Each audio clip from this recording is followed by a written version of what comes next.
Hi, y'all. What's going on? This is MrLetGo, and today this show is going to be about a married couple confirming what I always say to y'all, that this independent woman stuff is counterproductive. And if you want to achieve, and sustain a great marriage, a happy marriage where the man is happy and the woman is happy, you got to let all this independent woman mess go. And I'm sure this is a survival instinct for a lot of women.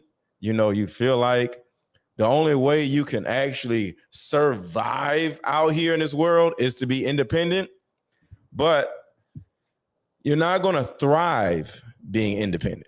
So as you guys come in, say what's up in the comments, hit the like button. I'm waiting on the married folks to get their stuff together or whatever, so they in the back. I don't know what the heck they doing, but overall,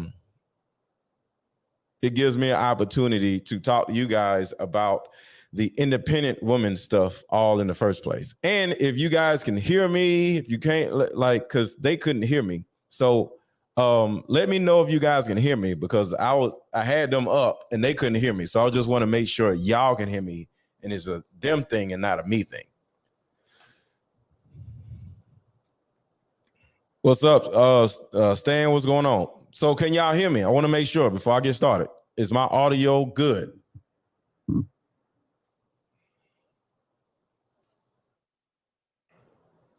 We can hear you on YouTube. Cool. All right, so we good. Everything's good. So it's them and not me. So I just want to make sure. Okay, so the first thing I want to just simply bring up, as a man that used to be married, that is looking for, marriage again. Women see independence. Women see being an independent woman as their own way of survival, right?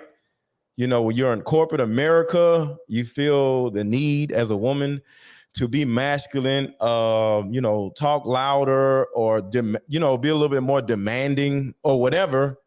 But at the end of the day, that's not going to help you sustain a marriage or become married, right? So just like in the show I did yesterday, women have somewhat of a conundrum, because you want to be successful, you want to, get the bag and get all this and that, but fighting and running and racing for success is going to keep you away from being married. Right? So it's two different things going on. And some of you women may wonder, like, so what do I do first? Like, it's not fair. I got to do this, but I got to stop doing that. Why can't I do both? In most situations, you can't do both. In some situations, you can. But one of the things that is extremely counterproductive to any type of long-term relationship is being independent. And the reason why is simple. One, who the hell wants to be in a relationship or a marriage with a damn independent woman? That's the first thing. There's a certain amount of rigidity. There's a certain amount of, no, I'll do it on my own. No, don't tell me what to do. Who wants to deal with that in a household? And the second thing is, the simple concept of independence is not needing of another source or not needing of another person, right? So when you look at your life as, I don't need nobody, why the hell would somebody be dumb enough to marry a person that doesn't need nobody? Stay your ass single, right? It's just that simple. So as you guys come in, make sure to hit the like button, hit the like button, hit the like button, hit the like button. A lot of you have not hit the like button yet. hit the like button, take about a few seconds and hit the like button. So the counterproductiveness of being an independent woman causes a woman to have to make a decision in her life to either continue to be independent and end up just being single and, end up being somebody's baby mama, or either not having kids at all. Because a lot of women aren't able to have kids. You know why? Because a lot of us are refusing to get you pregnant. See, a lot of women who are over 30 or, 30 or whatever, and they want to have kids, a lot of us aren't dumb enough to put a baby in you because we are looking for a wife. Men, regardless of what y'all think about men are bringing their standards up, and they're like, yo, I don't want none of these independent women. So I'd rather just not have any kids. I'm cool. You know what I mean? So it's up to you as a woman to actually change for us to actually want to accept you in our lives. See, a lot of you ladies, you spend so much time wanting a man to come into your life. That's not how it works. I am not coming into your life. You're coming into my life, because the woman is the helpmate. The wife is a helpmate. They say he who finds a wife finds a good thing. I'm finding you to bring into my life. I'm not coming into your life. You ain't got no life. Okay. You come into my life. And a lot of women don't see it like that. They want a man to come into her life, come into her household, follow her program. And what man is dumb enough to do that? A loser. That's who. A man that ain't got, is a mama's boy. A man who don't have a lot going on for himself. You know what I'm saying? So with all that being said, let me bring the guests up. But before I bring them up, I need you to hit the like button. So let me check the likes, because I'm quite sure y'all tripping.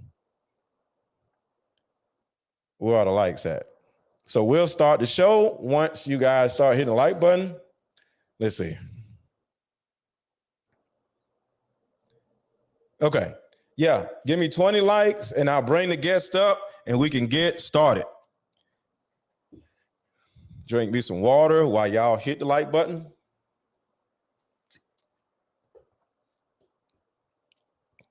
Okay. So are y'all ready in the back? Y'all good? Cool. All right. Likes ain't moving yet. So they ready. Are y'all ready? You know how on the stage, folks like, all right, y'all ready? And everybody start, y'all ready to bring up to the stage? Let me get some noise. Right? Well, the way you clap and scream and want to bring people on the stage is by hitting the like button. Click, click, click, click, click, click, click. So I don't want to hear y'all screaming. I want to see some likes. Click, click, click, click, click, click, click. All right, the lights are going up. The likes are going up. Keep going, keep going, keep going. All right. Here we go. Hold on, I gotta bring the wife up first. I gotta bring her up first. Then I bring the husband up. That's how it works, right? Yes. Can you hear me? Make sure, okay, don't say anything else. Make sure the YouTube is off, because if you say something, it's gonna cause an echo. Make sure YouTube itself is off.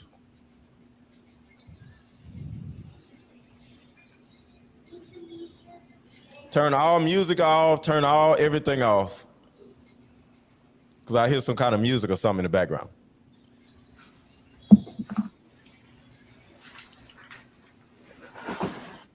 You good? No, you got something playing.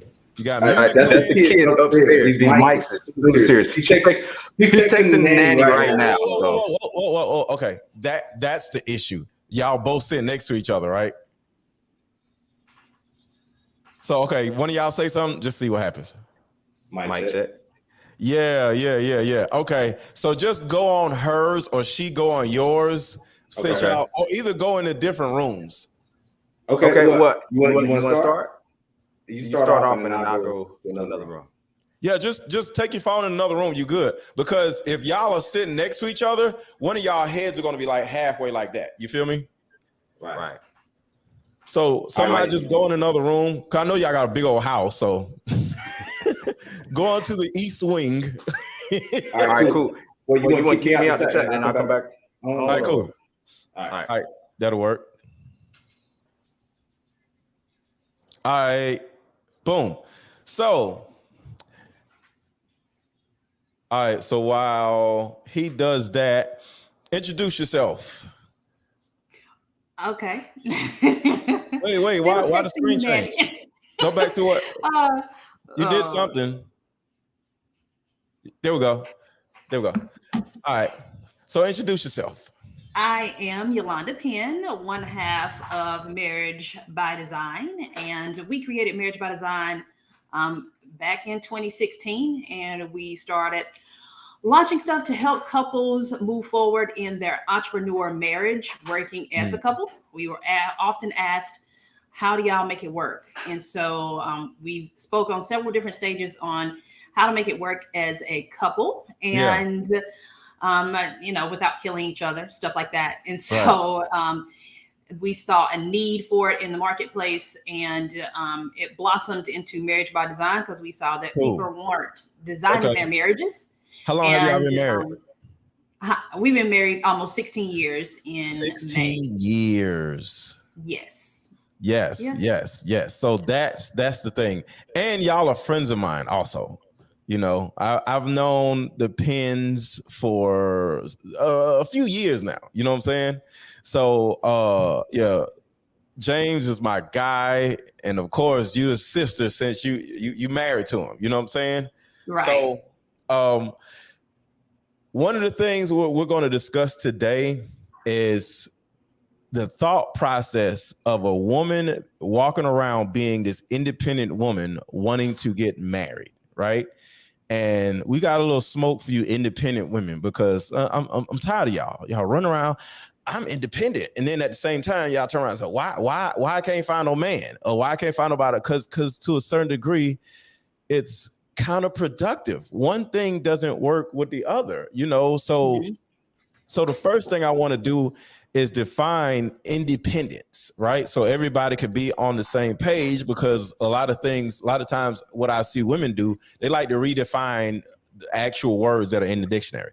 They'll say, well, my way of seeing independent is you know, and that don't make no sense. You know, words are what they are, you know? So the context and we're using independence is simply somebody that does not need another person, or, you know, like a rapper. He actually promotes his own music. He actually does his own shows, books his own shows, pay for all the people, put all the money into whatever it is he's doing, right? And he pays the distribution company. He pays for features to be on his album.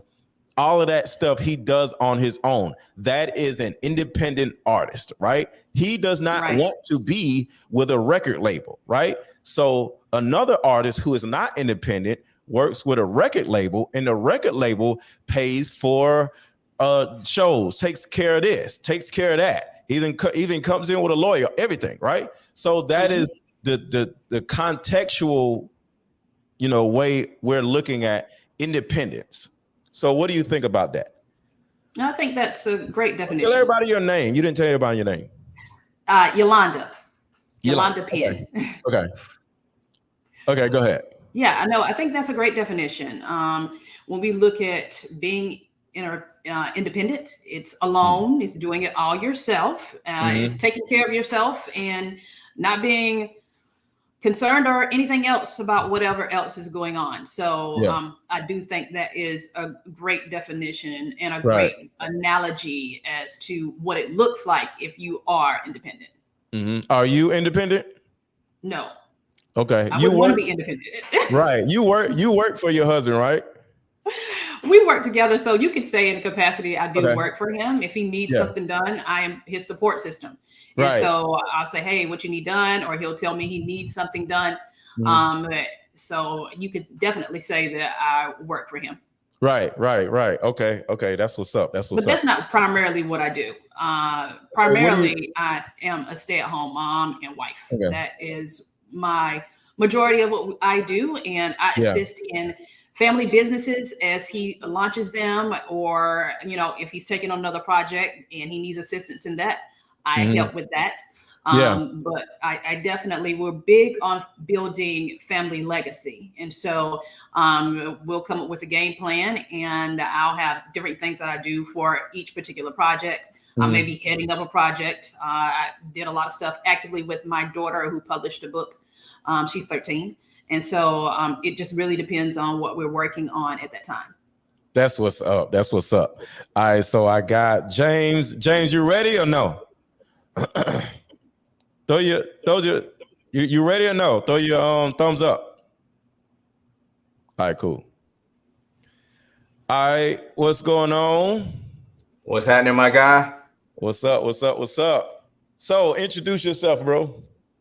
Hey man, I'm just the other part of Marriage by Design. My wife, I'm guessing she probably said one half, but she's the better 90% of this deal right here. She definitely looks better, but yeah, man. I think she kind of did justice. I overheard her as I was running to the other wing of the house.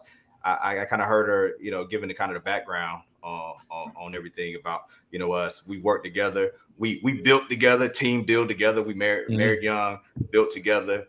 So certainly this topic tonight or today rather on being independent. We certainly not independent. She's not an independent one. Heck, I'm not independent. I need my wife. Right. So I don't understand this concept of I don't need no man. I need my wife. So what's exactly? Exactly. So everybody, make sure to hit the like button. We got 30 more people that have not hit the like button. So make sure to hit the like button, because this is going to help a lot of people. So if you're not independent, because some people in the chat watching this is going to say, I don't understand. What are you talking about? I'm independent. I don't know what else I need to do. Like, how do you not be independent? Do I got to be independent until I find a man or what? I'm independent. I'm out here by myself. I pay my own car note. I got my own apartment. I'm independent, right? Well, that is not independence. That is simply being an adult, okay? I don't really understand why women see being an adult and paying your own car note and having your own apartment as independent instead of being an adult, because men aren't running around talking about I'm an independent man. No, we're just simply men. We're adults. You know what I'm saying? So if we're not, because I'm not independent either. If we're not independent, what are we? Well, there's different types of dependency, right? Right. So at the opposite end of the spectrum, we would say dependent. What? No, I don't want a woman that's dependent, that's clingy. Right. We got people who claim to be independent. Then you have dependent. Right. You file them on your taxes. I'm claiming you like a child. You're a dependent. I don't want a dependent. Right. Right. Then we of course, we talk about codependency. Right. And it's not what we're looking for either. But interdependence, like that's what it really boils down to. And you hit the nail on the head when you talk about people saying they're independent because they're just being a functioning adult. I got a job, I got a car, I got a house. Like, okay, you're functioning adult. To find identity in independence, right? Because to your point, men don't run around because they have a job, they have somewhere to live, and they have a vehicle. They don't run around and put themselves in the mindset of I'm an independent man. I don't hear any group really saying it other than one group saying I'm independent because they're a functioning adult. That means there's something more behind that. So you got what people say and then what they mean behind it. So what they're really meaning, at least this is how it's landing. If they intend something differently, I infer what they're meaning as I don't need anybody else. And that's an unhealthy place to be. If you have the mindset, I don't need anybody else. Even if you're single and you're not in a relationship, you need other people. We're not meant to go on this journey alone. Right. You need relationships. Like me and you have relationships. a relationship. Right. You know what I'm saying? Like if a guy was added to our group chat and came in there and was like, yo, man, what's up, y'all? I'm an independent man. You know what I'm saying? What do you think would happen to him? Bruh, he would get roasted first. He'll probably get roasted before we kick him out. We gonna probably make him see. We ready to kick him out though. Yeah, but he gonna get roasted first. He gotta feel this heat before he get kicked out. Exactly. So, Rochelle, like, you know, women love to sit around and just redefine words. Just, like I said, you know, y'all be like, why you say women do this? There's a woman doing it right now. She says, women say independent, meaning they are not financially dependent on a man. No, that is not what independent mean, because right. I'm not dependent on a woman. So if I'm not dependent on a woman, that doesn't make me independent. That's dumb. You know what I'm saying? If you're not dependent on a man, which you actually are, because all of us are dependent on a man because we are interdependent. Look, let me tell you something. Let me say you something. The man in my life, okay? Mark Zuckerberg, okay? Freaking who's over Google? Who's a man over Google? It's somebody, right? Well, the other man in my life is the person who made Google, okay? Those are the men in my life because I'm on Instagram all the time and I'm on YouTube all the time. So those are the men I depend on in my life, okay? So that in itself is interdependence, all right? Now, I'm not with Mark Zuckerberg, but I have an interdependence with Mark Zuckerberg, all right? We make money together. When I'm on YouTube, I make money, okay? And guess who else make money? Whoever the heck my other counterpart is who makes Google. Google. We'll just say Google is I'm dependent on Google. Larry Page, the founder. Lyric Page. Okay. Yeah. So whoever that is, that's another person who I'm interdependent with. Okay. We make money together. Whatever I make off of YouTube, they get 30% of it. You feel me? That is interdependence. All you women run around talking I'm independent. No, you go to some white man at your job and he pays you a paycheck. You do not sign your own checks. All right. So y'all are independent, or your little white man that you do all this stuff for, because that's another thing I want to talk about too. This woman on the screen does not work for a white man. You feel me? So some of y'all run around talk about y'all independent, but y'all answer to a freaking white man, you know? And there's really nothing wrong with that, but I need y'all to stop running around saying y'all independent because y'all listen to a white man. Well, listen, my wife certainly doesn't work for a white man, but based off of the Amazon deliveries and packages that show up to the house, she's certainly interdependent with Jeff Bezos as well. I think that's probably most wives though. She interdependent with Amazon. No, but to add, I think that independent became very popular in media back in the early 2000s when all the songs started coming out, you know. Yeah. With I'm an independent woman. And, you know, I think it was really we in our generation started seeing a lot of that movement. Because at that age, the people that we're talking to, they were in their teens and early 20s.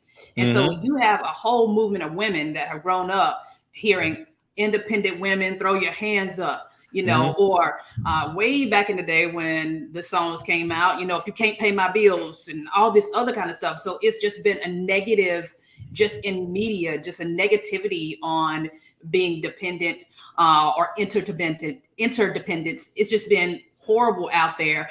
And so people have been, oh yeah, I'm in, and they think it's a good thing to say I'm an independent woman. Right. When in actuality, it's a negative thing and it turns men off. 1000%. Matrix 5381 says, MrLetGo, how do you donate and you get 100%. Well, there's another person that I'm interdependent with, and that is Mr. Cash App. So if you would like to donate to my Cash App, it's scrolling across the bottom, and it is $Aaron1000. So you can definitely see me and Cash App. We have a better relationship with each other than me and Google. So Cash App is only going to take 10% or 5%.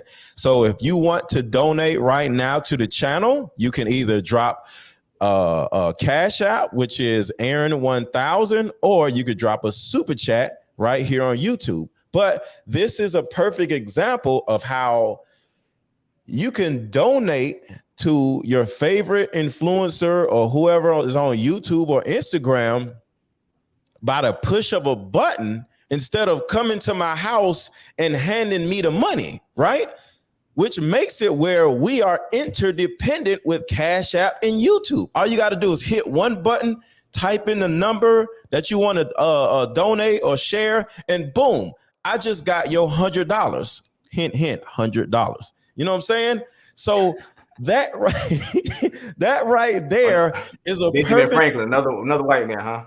Another white man, exactly. So I'm interdependent with Benjamin Franklin, and he dead. You know what I'm saying? So this is the thing that is important for y'all to just pay attention to, because y'all don't realize how embarrassing y'all are when y'all run around saying you're independent. Like I would never in my life share a household, marry, or even have sex with a woman that says she's independent. I don't even think y'all.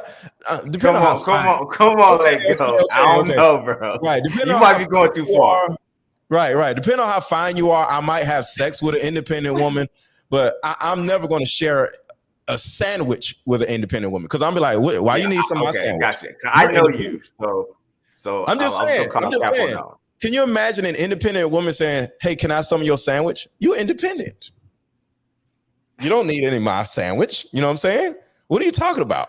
So yeah, I would scoff at an independent woman wanting some of my food. But go ahead, y'all. Or not. So I would love to hear my beautiful bride's take on where some of this comes from. You know, being the lady on the panel here, particularly because obviously my wife does not have an independent mindset. Being a traditional wife, stay-at-home wife, a domestic engineer, domestic goddess, homeschooling for 4 children, home birth, all that. Like, there's nothing about her that screams independent woman. But what might surprise a lot of people is she was certainly headed down that path of being independent. She was taught, being independent. So yeah, babe, if you want to kind of like maybe share and touch on some of that, I think that'll be helpful, to maybe some of the viewers that are looking, that are like, okay, they're maybe wrestling with it a little bit, and they're giving pushback, but they're like, well, what am I supposed to be then? So, right. Yeah. And before you start, Matrix 5381, if you drop a Cash App or Super Chat, which nobody has yet, you will now be interdependent with me, and we would have an interdependent relationship. You feel me? This is how it works, y'all. We work together as people. You feel me? So Matrix, I'm waiting for you, because you asked the second time. You still ain't sent nothing. So either send something to the Cash App or send something in a Super Chat or whatever, and that will start our interdependent relationship. I love it. So go ahead, Yolanda. Well, I think about starting out, a lot of it comes from trauma. And I say trauma in that, as you say, independent. Well, as a young girl, I was taught to be independent. Why? Because I was said or told, by my mother figures, grandmother, all these different women in my life, don't depend on a man for anything. And they weren't saying don't get married or do different things, because of the trauma that they dealt with. Hold on. Stop for 1 second. So you saying your mom dealt with a certain amount of trauma, and she was projecting her trauma on you? She was protecting her She thought what she was doing was protecting. Right. She So thought she was protecting you by projecting her fears of whatever on you, right? I can see how you come to that conclusion. Okay. I certainly think it was from a protection place. Yes. And I feel that a lot of women are doing this from protection because they have been let down by men. And it could have been, it could have been a number of reasons for the letdown. But when you grow up in a home like myself, where until I was 10 years old, I had saw a father that was not present, that was not there, and was very mean and abusive to my mother. So, as I'm doing well in school, I'm making good grades. I'm in high school. She's talking about college. And you say, you want to be able to depend on yourself. Don't feel like you have to depend on a man. Reason being is because she dealt with that trauma in her life. So she's looking at it as a protection mechanism for her daughter. So saying, go out just in case something goes wrong, you still have yourself to fall back on. So that is where that started. And I went full force and knew that, of course, I wanted to be married, possibly have kids, all these different things. But I always knew that I wanted to have my own in case, because I had grew up in the in cases. I had grew up seeing, my father let me down. My mother grew up seeing her father let her down. And so when you see all of this trauma and it's built into the generations of trauma, you talk to your daughter, hey, feel like you can go do this stuff yourself, just in case he lets you down. And so that was the background for me. And so I went to college. I was about me. I was a baby. I say a baby boss chick because I didn't have any money or, anything that I was working towards other than a degree. And it took, James and I, we started dating, and I started, treating him a certain way at certain levels because of past relationships with other guys or whatever. I was like, oh, he's going to act up here. And James was like, no, that's not who I am. And so I went and got counseling. And started breaking down some of that trauma that I had received as a child. And counseling led to me being able to release and not have to be an independent woman. And so I think that we have to look as Black women, where does that stem from? Is that stemming from, some trauma you dealt with as a little girl? And you're like, I won't be hurt like that again. For me, it was the pain of seeing my mother went through. And I was like, no, I'll never be hurt like that again. So I'll never give my heart to somebody else. I'll go make my own. I'll make sure I have enough to take care of myself. And if I have kids, enough to take care of my kids. And so is it start there? Was it a relationship that you got in? And in that relationship, the guy somehow let you down. It could have been on your fault or their fault, but you were somehow emotionally hurt and let down. And so you put a wall up and you say, I'll never be in that situation again. I'll make sure that I have my own. And I think it really comes, with those different things to, number one, finding out what the source of that trauma is and getting help there. And number two, being able to let go and say, you know what, I am interdependent. Even if it starts at the smaller things and saying, I'm interdependent on my job or whatever it is, and quit saying that you are independent, because as y'all have already mentioned, we're all interdependent on each other. And in a relationship, that's the greatest interdependence that I have. My husband and I have the greatest interdependence on each other. And of course, our kids are interdependent on us and different things. But when you can let that go and really believe in someone else to, you know what, we got each other's back. We're interdependent on each other. We move together. When you can create that, it's a beautiful relationship that you created where you're depending on each other. And so I think that is way more beneficial to us, to Black women. It's made more beneficial to the Black community when we can depend on each other. Versus feeling like, hey, I'm independent. I got my own money, my own car, my own this. And like y'all have said, that's a turn off to men, because men want to provide and protect their women. And if you have everything, if you, have created all of this, what is a man to come in to do? Exactly. So let me say something folks in the chat, right? And this is an example, because all of this is a teaching lesson. This is an example of interdependence, okay? Somebody was in the comments like, stop begging. If the content is good, people will give. That is actually not true, okay? And the reason why is because some people don't know that they can drop a super chat. Some people don't know that much about YouTube. Some people go on YouTube and they just be on there and they never even knew that there's a super chat button at the bottom. They never knew that you can send somebody a cash app. They didn't even know that there's a culture of sharing, you know what I'm saying? Because at the end of the day, whether it's Instagram, YouTube, TikTok, or Facebook, this is about sharing, right? You share pictures, you share this and that, right? But when it comes to YouTube, part of sharing in the culture of sharing is donating to the channel. Like Instagram is like you can give somebody a badge, right? So that is about sharing. You like something because at the end of the day, is Hulu begging? Is Netflix begging? Right? Is Amazon begging? No. All of this is commerce, okay? When you start putting out content, or when you have a product to share, or when you give out advice, or when you have an event, there is a certain requirement. Even when you go into the gas station, are you going to the gas station like, yo, why your gas prices so high? Why y'all begging for money for gas? No, it's trading, it's sharing. If you want some gas, you got to give me some money, right? If you want a candy bar, you got to give me $1. So at the end of the day, whether it's Hulu or Amazon or with your cell phone, is your cell phone company begging you for money? No, they're going to cut your damn service off if you don't pay for it, right? So this is about interdependence.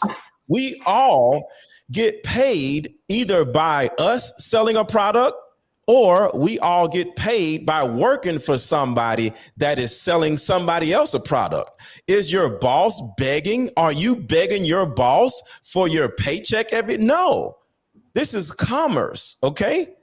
We all are sharing something with each other in order to get something back. So you are getting information and entertainment from me, and I am requiring, because I have standards, for you guys to support the channel, okay?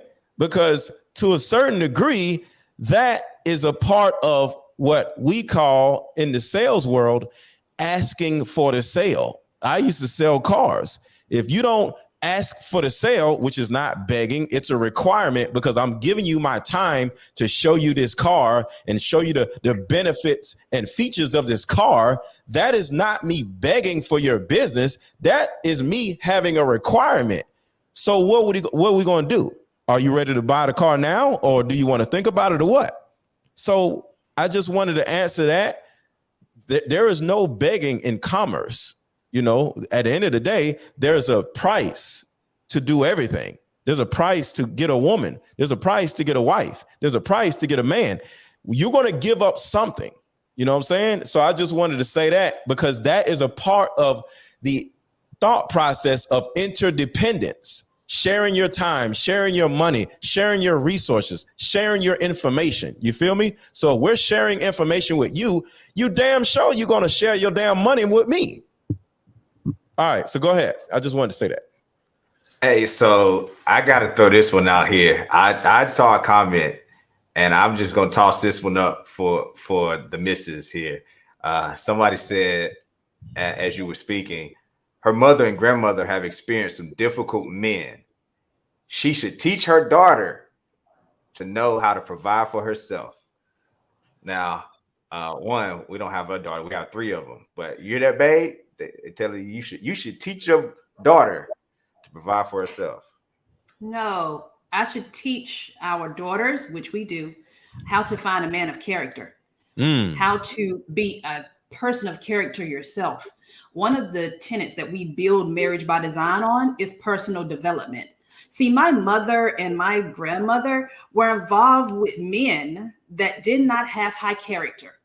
How do I know they did not have high character? Because any man that puts his hands on another woman, or another woman, lacks in character. My mother told me recently that she saw the red flags and ignored those. Why? Because she, from her mother, saw that their relationship could have had some points of rockiness, where there was some trauma there, and she ignored those red flags. And so we don't need to be teaching our daughters how to navigate and be independent women.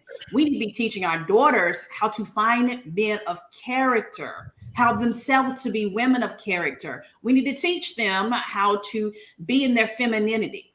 We need to teach them about the roles that they play in the marriage. And so that's what we're teaching our girls. That is what we speak of with Marriage by Design. There is no way I would want my daughters to have the outcome of the women that I see that are independent. Yes. So I wouldn't teach them that.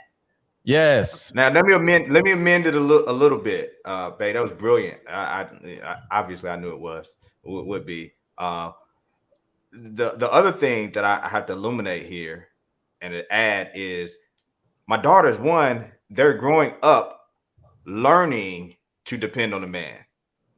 You said again, my daughters are growing up learning to depend on a man. The biggest thing that's going to teach you is immersion, right? Yes. You know, if you try to learn another language, you get Rosetta Stone or you get Pimsleur, you try to learn it. That's different than somebody go to another country and they just live there for a couple months. Right. They go pick up the language faster. So they're immersed in an environment where, guess what? They're totally dependent on a man. Yes. My daughters are growing up being conditioned to be dependent on me. And so I say often, like, one of the best things as a father I can do for my children is how I love their mother, because I'm setting the example and I'm immersing them in this is how things are supposed to operate. And so with that being said, that they're being taught to depend on a man, and they won't necessarily be finding a man because we'll be doing that for them. Whoa. Hit him, hit him, like, you got to hit him with that again, because they didn't hear that little part. You'll be what? Oh yeah, absolutely. We will be finding the man for them. You know, that's going to be spearheaded by me. Obviously, my wife's involvement. They'll have a say. It's not, we're not talking about forced marriage. Okay, we're not talking about we're going to pick somebody. This ain't coming to America. Hey, you'll see them, on the day of the wedding or anything like that. But this idea of, I just say it this way. Let's just go. I'm out here. Let's just go all the way with it. Women are not equipped to vet for themselves. Thank you. Women are simply not equipped to vet for themselves, because when they do, they end up choosing based off of poor criteria, and they end up in the abusive relationships like my wife was talking about in generations past, right? Because they see red flags and they ignore them because there's something else that feels good to them, because women by design, by the creator's design, or more driven by emotions. It's for a reason. Right. All right. It's for a reason. But when we don't understand it, we don't operate accordingly and create the boundaries. Independent women ain't go like that. Talk about boundaries, restrictions. When we don't create the boundaries and restrictions of that emotion, which comes from the logical side of a man's guidance. When the emotion is tempered by the guidance of a man, then they do what makes them feel good temporarily. And what makes you feel good is simply chemicals. We're talking about endorphins. We're talking about dopamine. You're literally doped up. You're making your decisions based off of dope. The dopamine of you feeling a certain type of way is how you're making your selection and your decision. That's not going to lead to the outcomes that we need in relationships and family. So let me say this.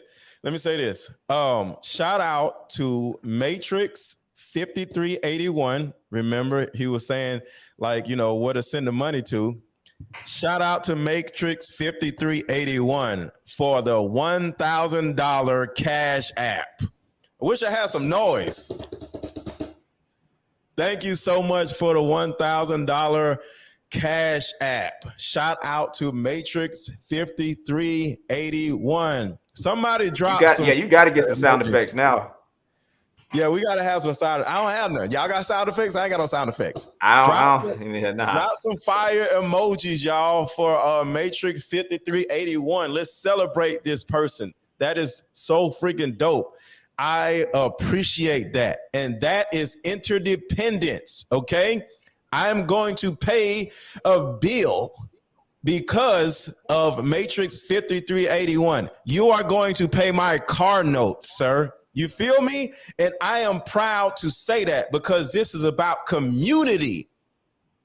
I am not above saying that a man is going to pay my car note, because that is not no woman, man's or whatever stuff. That is a community.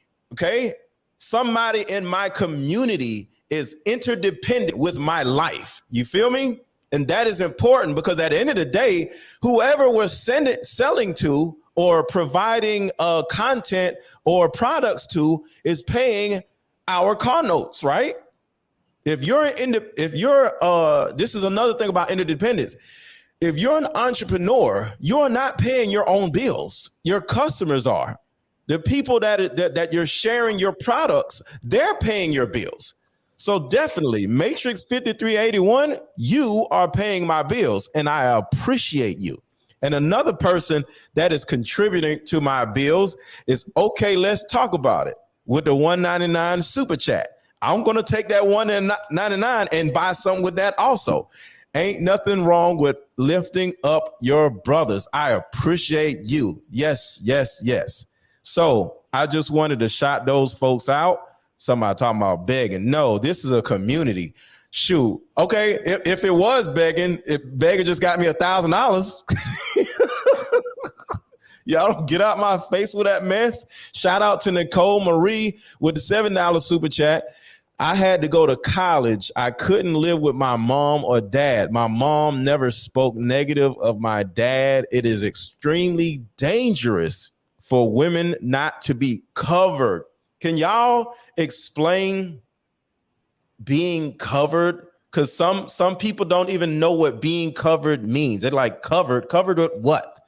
Can somebody explain that to me? Because y'all are like, first of all, I love y'all. You know what I'm saying? Like the fact that y'all been married for how many years? 16 years in May.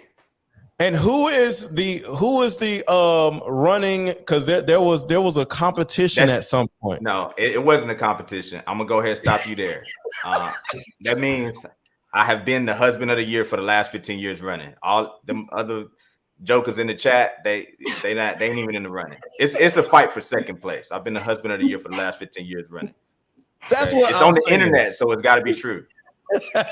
My Clubhouse bio, so it's in print. Yes. But go ahead, speak to this. To break that down, as far as being covered, yeah, that's going to be under a male's protection. I'm covered. If you look at it from a religious standpoint, all of covering is protection. And so, in the church, this is my covering. They talking about their pastor, whoever, who is, praying for them, who's making sure that they're covered spiritually or whatever, if you believe in that. But when we're talking about a covering, what she's speaking of, it's a male covering. Typically, that is going to be your father. Your father is your male covering.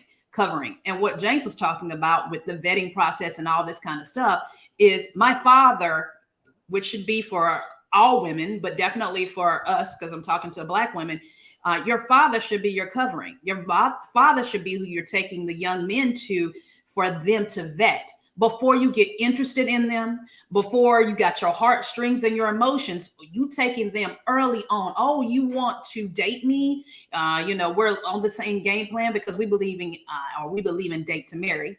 And so you're interested in marrying me. Let me take you to my dad. And that should be who it is. But a lot of times it's not your dad. You need protection under somebody else. So who is the other men in your life of character that are willing and that have or will protect you, will have you under their protection, so that the jokers that are out here that mean no good for you, that sometimes us as women, because we are more emotional and we're looking for that man, he may know all the good things to say because they've been trained, they have learned all the good things to say.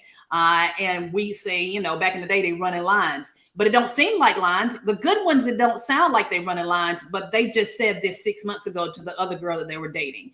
And so we need a man that can cut through the mess of another man. They're not going to bring that to them because they already know the game. So that is the protection that is provided by male leadership. That is the protection that should be provided by your dad. And if not your dad, other strong male figures that are in your life.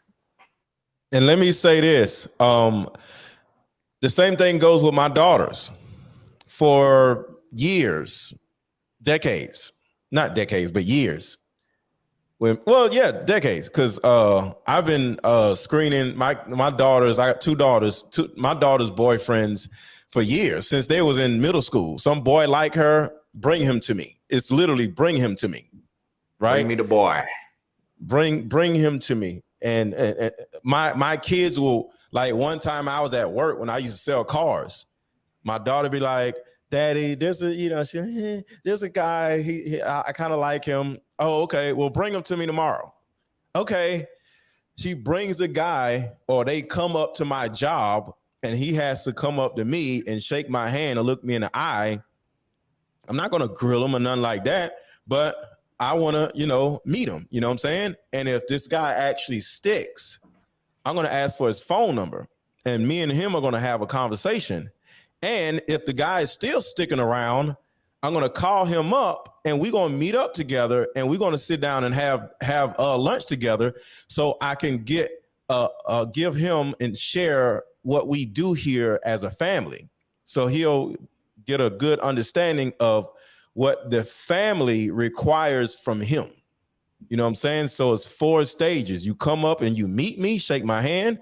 The next stage is you give me your phone number. The 3rd stage is we talk on the phone, and the 4th stage is we sit down and meet.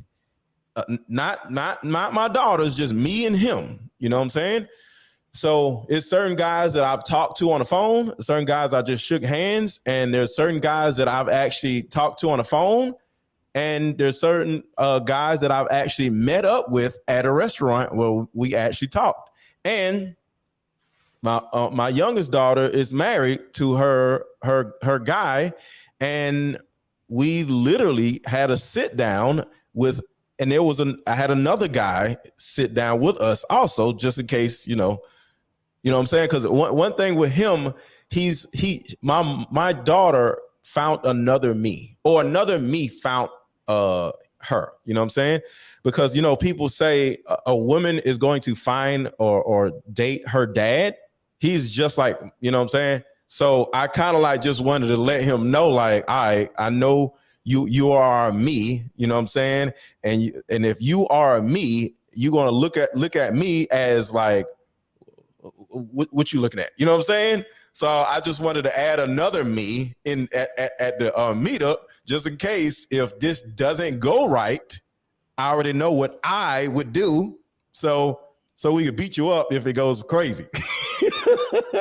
Hey, listen, but I hope people didn't really kind of miss some of the things there, because even in those stages, right? A man, just by the presence that another man's there, even if Yes. you don't get further into the vetting process, just the fact that, because all women don't have this covering. We're going back to being covered, right? All women don't have that covering. By you engaging with a young woman, and then she's like, "Oh, well, you gotta come meet my dad." Every woman that he deal with don't have that. So even if it's just, "Oh, we gotta go to the job, shake his hand," look in the eye. We can't downplay these formalities. Even when he go off now, he know. Oh, minimum I know. Even if I constantly think about it, like minimum I know. Oh, she's got to involve that. You know what I'm saying? Like it's like having a security system.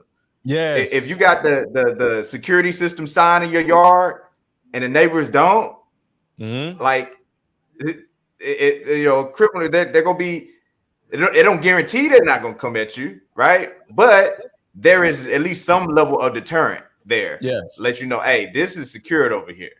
So that's major. Like even with this whole this male swimmer that just beat the women.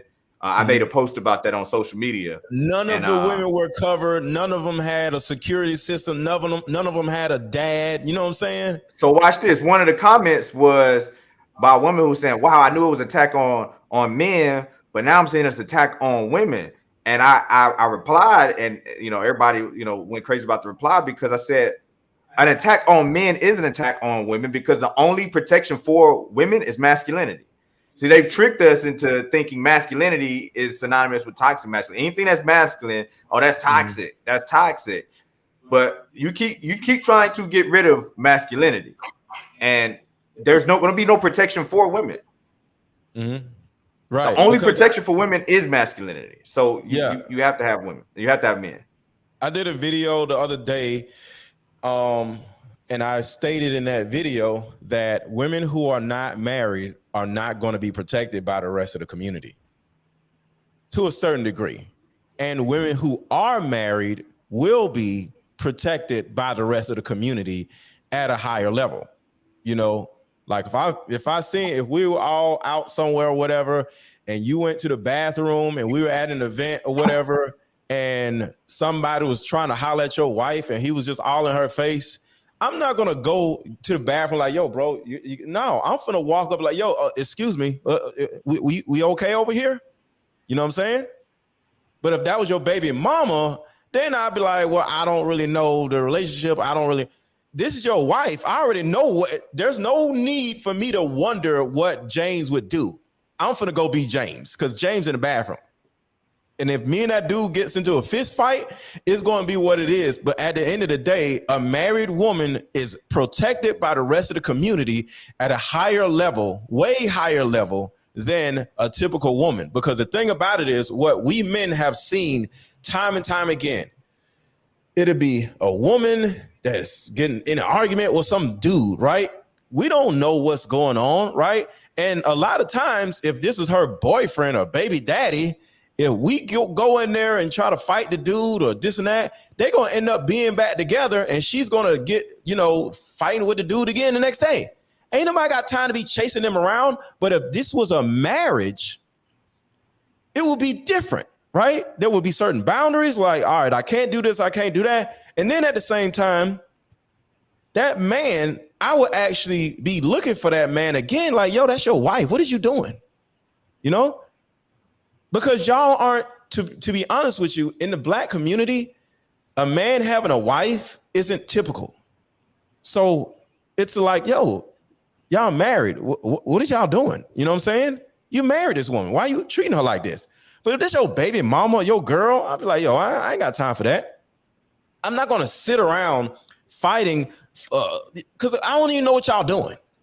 You know what I'm saying? So there's a higher level in protection from the community that a woman gets when she's married. You ain't gotta be married to me. You have my protection because James is my friend. You feel me? So let me say this. Matrix 5381 said, MrLetGo, I'm new here and was very impressed with the video I watched you make yesterday with the two women. The video when the lady said, I don't like you anyway, when she got off.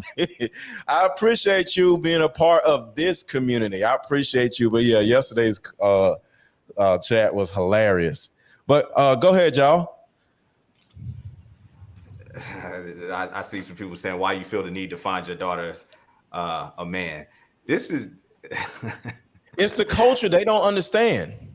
And everybody hit the like button, y'all. If y'all are enjoying this content, hit the like button. We got over 200 people in here, and the likes are like 150. Let's get like about 60, 70 more likes because we got 226 and we only got 150 likes. So let me get 70 more likes right now. All right, go ahead. Yeah, so because if we're understanding that it's important for us to be interdependent, right? Right. And the person that you're going to be the most interdependent with is the person you pick in life. And why would we leave that totally up to our offspring to make that decision by themselves when we have a significant more wisdom than them, significant more experience than them? We don't do that in any other area. And there's a lot of research and it's not lost on us that who you choose as a spouse may be the most important decision you make in terms of your success in life. It might be the most important. The most important. Right. I'm just giving space for somebody if they want to argue something else. I believe it is. I believe it's the number one most important decision you can make for your success in life. So when it comes to education, people have no problem being heavily involved. Or I'm gonna help my children decide where they're gonna go to college. I'm gonna take them to all of the campus visits. Yeah, I'm not gonna force them, even though some people do force them. This is where you're gonna go, and people will have less pushback on that. That would be more accepted. But for the most part, people say, I'm not gonna force you. You can make the final decision, but I'm helping you through this process of choosing a school. I'm gonna help you through the process of choosing a major. I'm gonna help you through the process of purchasing a home, what career path. I will help you. I'm not going to just leave it totally up to you. You're going to have a certain level of autonomy, but I'm not going to leave it, up to your own devices, because that would be irresponsible for me as a parent, and I have infinite more information and wisdom than you. So then why in this arena? Hold on. There's some feedback. Did somebody turn volume up somewhere or whatever? Out of nowhere, it just started being some feedback. Yeah. You still got it? Is it still going now? No, I don't hear it anymore. But go ahead. All right, cool. So in this critically important decision, here's how we're currently doing it. I'm gonna be all involved in all these other areas, education and career and major and where you go to school. I'm gonna be all involved in that. But hey, just go out there in the world. As jacked up as we see things are, we got shows like this anywhere in whether it's on YouTube, whether it's on Instagram, whether it's on Clubhouse. We're talking about how bad relationships are. It's in the comments. People talk about how bad it is. But we're gonna say we're gonna send our children, our offspring, our legacy. We're gonna send them out into the marketplace and say, go figure it out. And once you get super close with somebody, then you can bring them to me, because we had this mindset like, yo, you want to meet my parents? We ain't that serious yet. What's the implication? You don't need to meet my folks until you get to we're serious. I'm already emotionally tied to you, probably already having sex. So then if I do see red flags and I'm giving you feedback, you ain't really trying to hear that. It's a formality that you bring it to me, bringing them to me at this point, right? So you seeing people that's 30, 35, 40 years old having relationship conversations, like, with still learning stuff, still getting epiphanies. Yeah. How much better if you would have had the information when you was 18, 20, 22 years old, right? So if you have that wisdom now, why would you not let your offspring use that wisdom? And I'm gonna land with this, and my wife can, chime in if you want to put something on top of it. But it's not really a super foreign concept. A generation or two ago, like, we were involved in the relationships and the pairing. This is what a village is, right? We were involved in it, where if you brought somebody home, it's like, oh, I like such and such. They would add you, oh, who are people? Who is people? Yeah. Oh, yeah. Her mama. Who? Oh, no. We don't rock with them. We don't mess with the Mallorys. We don't mess with the Penns. Oh, the Penns. Oh, they cool. But we don't mess with the Smiths. Right. You feel me? Because we actually had a community then. People knew each other, and then, like, that's how you actually start to have a village, right? We talk about the village and like families coming together, merging through through marriage, and like, that's what a village is. So yeah, absolutely not. I'm not sending my daughters out into the world to go pick on their own at some liberal college somewhere. Not happening. What you got? I got a lot to say. I want to see what you got. See what you got. Yeah, I think it's become a foreign concept because it's been taught in the last several decades about being independent. Circling that whole thing back around. Well, if I'm independent, I can do it all by myself. Even if I'm out here and I'm looking for a mate or whatever the case may be, I'm independent. And so, like, all of this relates. When we're talking about not having that male covering, my daughters don't have a problem. My daughter's 13 years old. She likes boys. She doesn't have a problem going to her father and saying, oh, I talked to this boy, and or on the track team, this boy came and talked to me. And they have this relationship that's phenomenal that I've never seen. James and my oldest daughter, they have a beautiful relationship. They talk about everything under the sun. And so when she's talking about the little boy that came and talked to her and said, oh, I like you, or whatever the case may be, it's not abnormal. A lot of because of this independence, because, it's a lot of times just a mom raising children in the home, that seems odd to them. And when I hear people that give all of this different pushback, I suspect that they have not grown up with a father or a man in the home, or it's Yep. I to them. I wouldn't want it any other way for my daughters. I couldn't see it any other way for my daughters.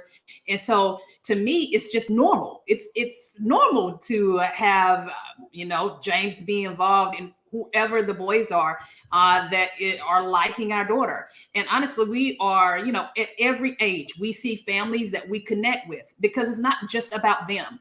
I think we keep thinking it's just about us. It's not just about us. It's about building a legacy that will outlast us. Yes. And the greatest way to build a legacy is by starting with marriage. Marriage starts the legacy. Then you have children. They keep moving forward, and it goes on for generation after generation after generation. Because of course I want the nice things. James loves nice things. We have beautiful things, but that's not what it's about. It's about, in decades from now, 100 years from now, being able to have the pen name last, with financial stability, with knowledge, being able to move in a different way in the community than other people. And the way you start that is with marriage. We've seen it played out in big families about who they marry and who they don't marry. And so if we want to build the Black community, everybody's about building the Black community. You start that off with marriage. And it's not a willy-nilly marriage that you get involved in because your feelings were there, or willy-nilly marriage you get involved in because the sex was good. That's not the reason you get married and produce offspring. The reason is to build legacy, to move forward, and to push our community, and to push the generations places that we have never been. And so when we talk about marriage by design, that's what we're talking about. So let me say this. I want to go back to what James said earlier that was so important, because I want to add another thing. When a woman gets married, who gives the daughter away? The father, right? So Fact. When a man gives, like, if and this is just an example of how it's not foreign, because if you're a woman and if you get married and your dad is still alive, your dad is going to walk you down the aisle and give your daughter away to her new husband. Who doesn't do that? If you have a dad and he can walk, he gonna walk your daughter down the aisle. That's anybody. So that's not foreign. That's not weird. So if you're a woman and you want your dad to walk you down the aisle to give you away to your new husband, why can't he meet him before y'all even start like getting serious? It just makes all the sense in the world, right?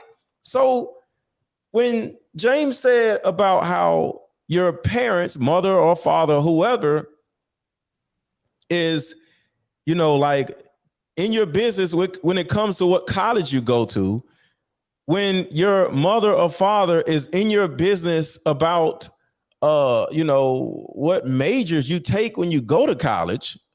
I drove my daughter 10 hours to Cleveland because she wanted to go to this it's called, I forgot the name of the college, but she wanted to go to this college. I didn't want her to go to this college, but she wanted to go. So I'm here to support her. So guess what? We got on the freeway and drove to this freaking college. And it was in the middle. We drove from Atlanta to freaking Cleveland, Ohio. And when we got to Cleveland, we had to go through Cleveland to get there. It's something college, starts with a W. I forgot the name of it. And I loved the journey of just driving, hanging out with my daughter and stuff. And it was beautiful. And we walked around, checked out the college or whatever. And she ended up choosing SCAD downtown. SCAD is an art school. And I was there with her then. Me and her mom was walking through SCAD and looking at this and looking at that, right? So this is what a mother and a father simply does when it comes to college, when it comes to weddings. But y'all looking at us crazy when it comes to simply vetting a man. It's crazy to y'all, but it's all these other things are normal. And let me say it's another thing pertaining to marriage itself. So many of you women just run around just spitting out babies like it's nothing and without requiring marriage. I just want y'all to think about how important the paperwork to marriage, what all entails and how important marriage actually is. you'll have a driver's license to drive a car. You'll have registration to drive that car. Then you'll have a tag, or tag and registration is somewhat the same thing, to have a tag on the back of that car to have that car, right? You'll have if that car is yours, if you pay cash for it, you'll get whatever. I ain't own no car in a minute, so I got car notes or whatever. What certificate of title? Is that what you're talking about? A title, yeah. You'll have a title to the car. Annual inspections. Annual inspections. You'll get an annual inspection that is paperwork on a car if you get pulled over. If you buy a house, if you pay that house off, you'll get a deed, right? So all of these certificates that you have that proves that you're linked and you're responsible for your car, your house, or whatever else. But when it comes to a man, you don't want a man to have paperwork on you to prove who's responsible for your little ass? Ladies, y'all are out here lost, uncovered, and ruining y'all lives. You probably ruin your lives yesterday. Y'all don't know what y'all are doing.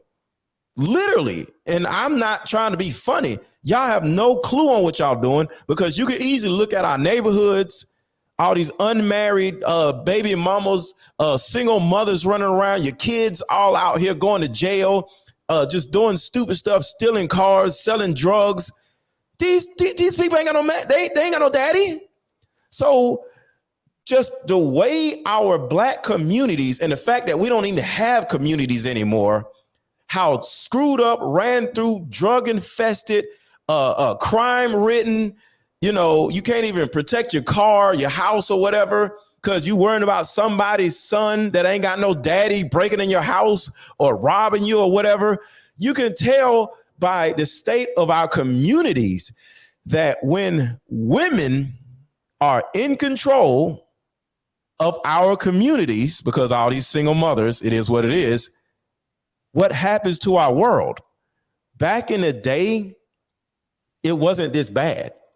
Women have literally are running around vetting men on their own, and they're ruining their own lives because they don't know what the hell they're doing. They having sex not out of wedlock, not just out of wedlock, just simply out of emotion. And you're having a baby simply because the sex is good. Y'all are literally ruining Black people. And you need a man, whether it's a big brother, whether it's a big homie, whether it's a friend, whether it's an uncle. You need a man vetting the men that you are choosing, because you are trash at choosing men. And your fatherless kids are an example of how you are trash at vetting men. And you keep doing this, you are going to keep setting Black people back farther and farther and farther and farther back. You need a man, a dad, uncle, somebody to vet your male choices, because you suck at it. Oh, I don't hear you. Something changed. I did. I muted the mic, so we got feedback. Cool. Okay. But let me just add to the point that you're saying. It is so true. Fatherless homes, it is a true epidemic in our community. And I was doing some research on a show that we were doing. We have our live shows on Sunday nights. And I was startled that it was either in 2018 or 2019, 64% of pregnancies that year by Black women were single mothers. Yep. 64%. And I know Black people on this thing about, I don't want to compare to other races. I don't like being compared. I was talking to my husband about, like, why don't we want to compare, the statistics, like the math. And James was like, well, people don't like to compare when it's not in their favor. And so when I was looking at this, it was 64% of Black women were single moms in 2019, birth children and fatherless, like the fathers, they weren't married or anything.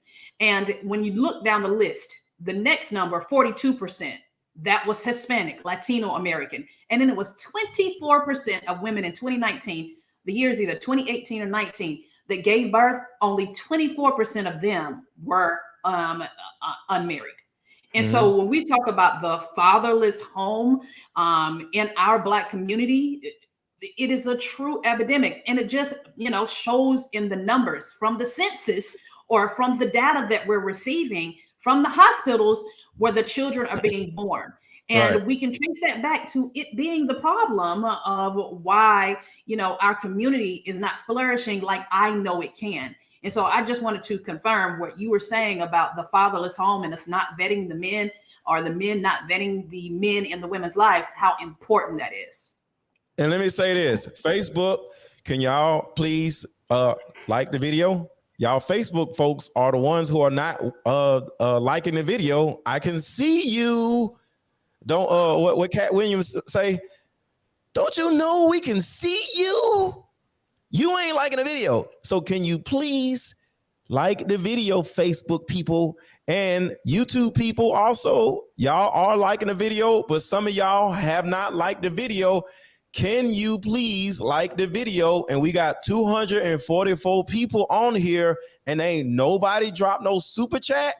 Drop a super chat. Y'all support the channel. If you go to a restaurant, I promise you, you're going to tip the waiter. So I am your waiter for the day. So drop a super chat. Stop being cheap. If you are enjoying this live, because here's what's crazy.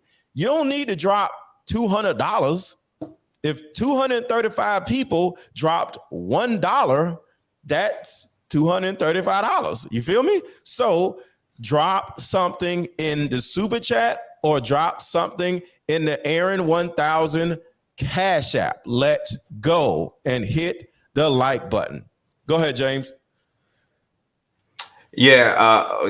In addition to that unfortunate stat about unwed mothers, because I can just hear people screaming, that, well, just because they're not married don't mean the father's not around. And that's true. But, in terms of selection. Let me say this. Hold on, James, let me say this because it's important. There was a stat that my guy Raw had. It wasn't mine. He got it. And I trust him. He said there was a stat that only 20% of men who leave a marriage leave the family and don't take care of their kids. Only 20%. That means, according to that stat, if you actually get in a marriage with a man and it fails, because marriages do fail. My marriage fails, right?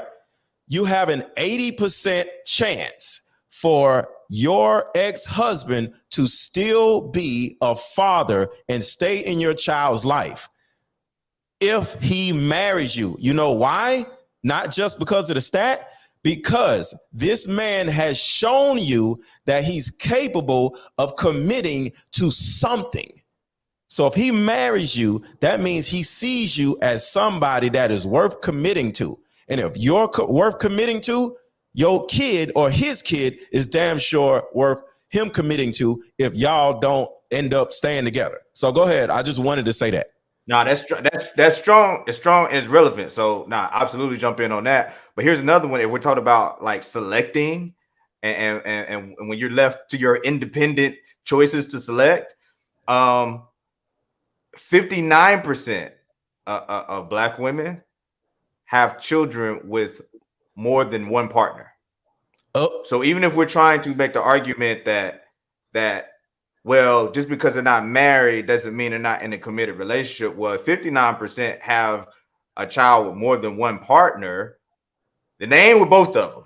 I know this whole polyamorous thing is gaining traction and it's more, but it ain't everybody ain't, you ain't there with both those baby daddies. So there's a broken home somewhere. When you're left to the devices of vetting and choosing for yourself. It's just not meant to be that way.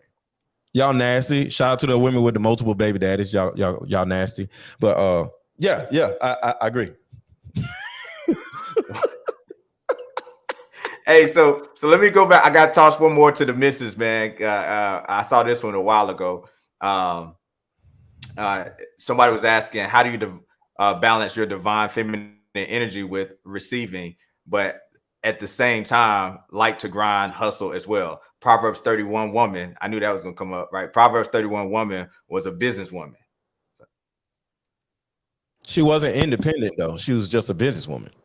You could be a businesswoman without being independent. Exactly. MrLetGo is definitely going in the right direction. I know what my roles are, and James knows what his roles are. And so for me, my role is to support, nurture, and comfort. And that looks different ways on different days. And I have always been a go-getter. I'm not saying that you lose who you are. We all have different personalities. If you never took a personality assessment, I would suggest testing or taking one of those so you know where your strengths lie and where your weaknesses lie. And so I've always, been about going to get what it is that I wanted to get. And so when James and I started dating, what he wanted to go get, I wanted to go get, because I understood and knew that we were coming on as a union and we had a mission in mind. And so because of that mission that we had in mind, I was able to take those different things that I had learned through the years, and take the different skills I had learned and put that into our family business, put that into what we were running forward and what we were doing. And so I balance it in that I don't work in a sales driven force anymore. When I worked in sales before I got to come home full time back in 2012, it was harder to balance. I try to have congruency in all things that I do and try to put that feminine energy in it. Even though I like to work out 5-6 days a week. I like to have a certain type of muscle structure. Is that feminine? Is it feminine when I'm throwing the weights back and throwing them up? Probably not, but it's okay to be in a masculine energy, a feminine energy, but where do you dwell?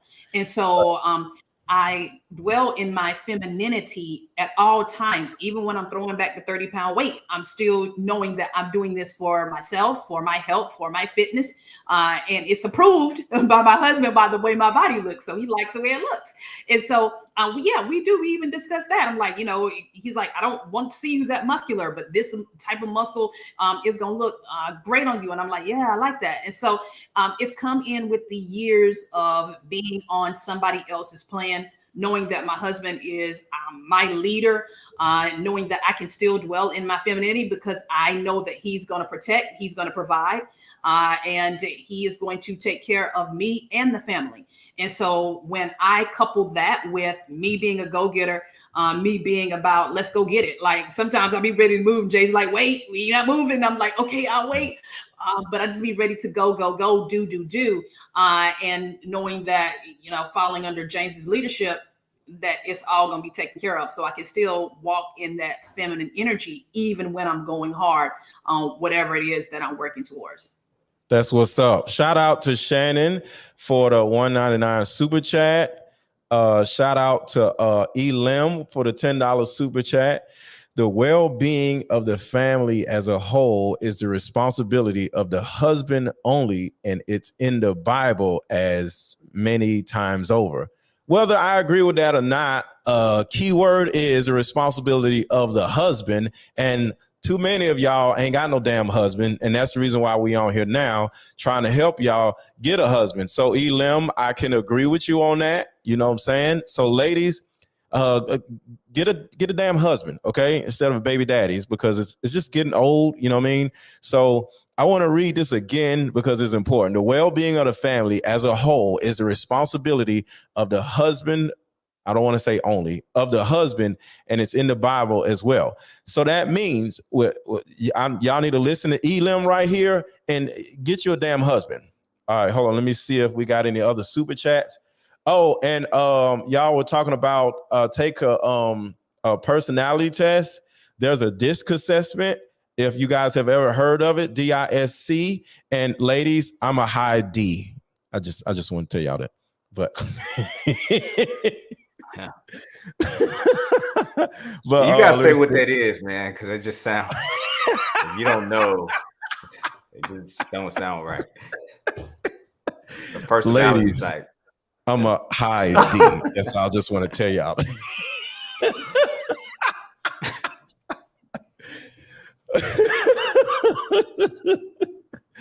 All right, so here it is.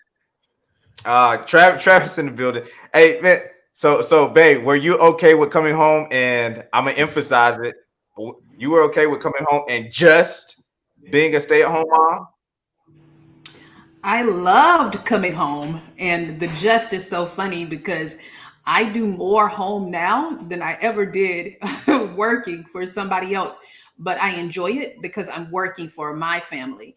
Uh, every day, I see that what I'm sowing into my kids, I see how it affects them. I see them growing, and it's nothing like being able to take your child, like I'm homeschooling our kids, from not being able to read, like nothing, from just learning how to speak, all the way to now I'm reading at an adult level. There's nothing like it, and I'm the sole responsible person that did that.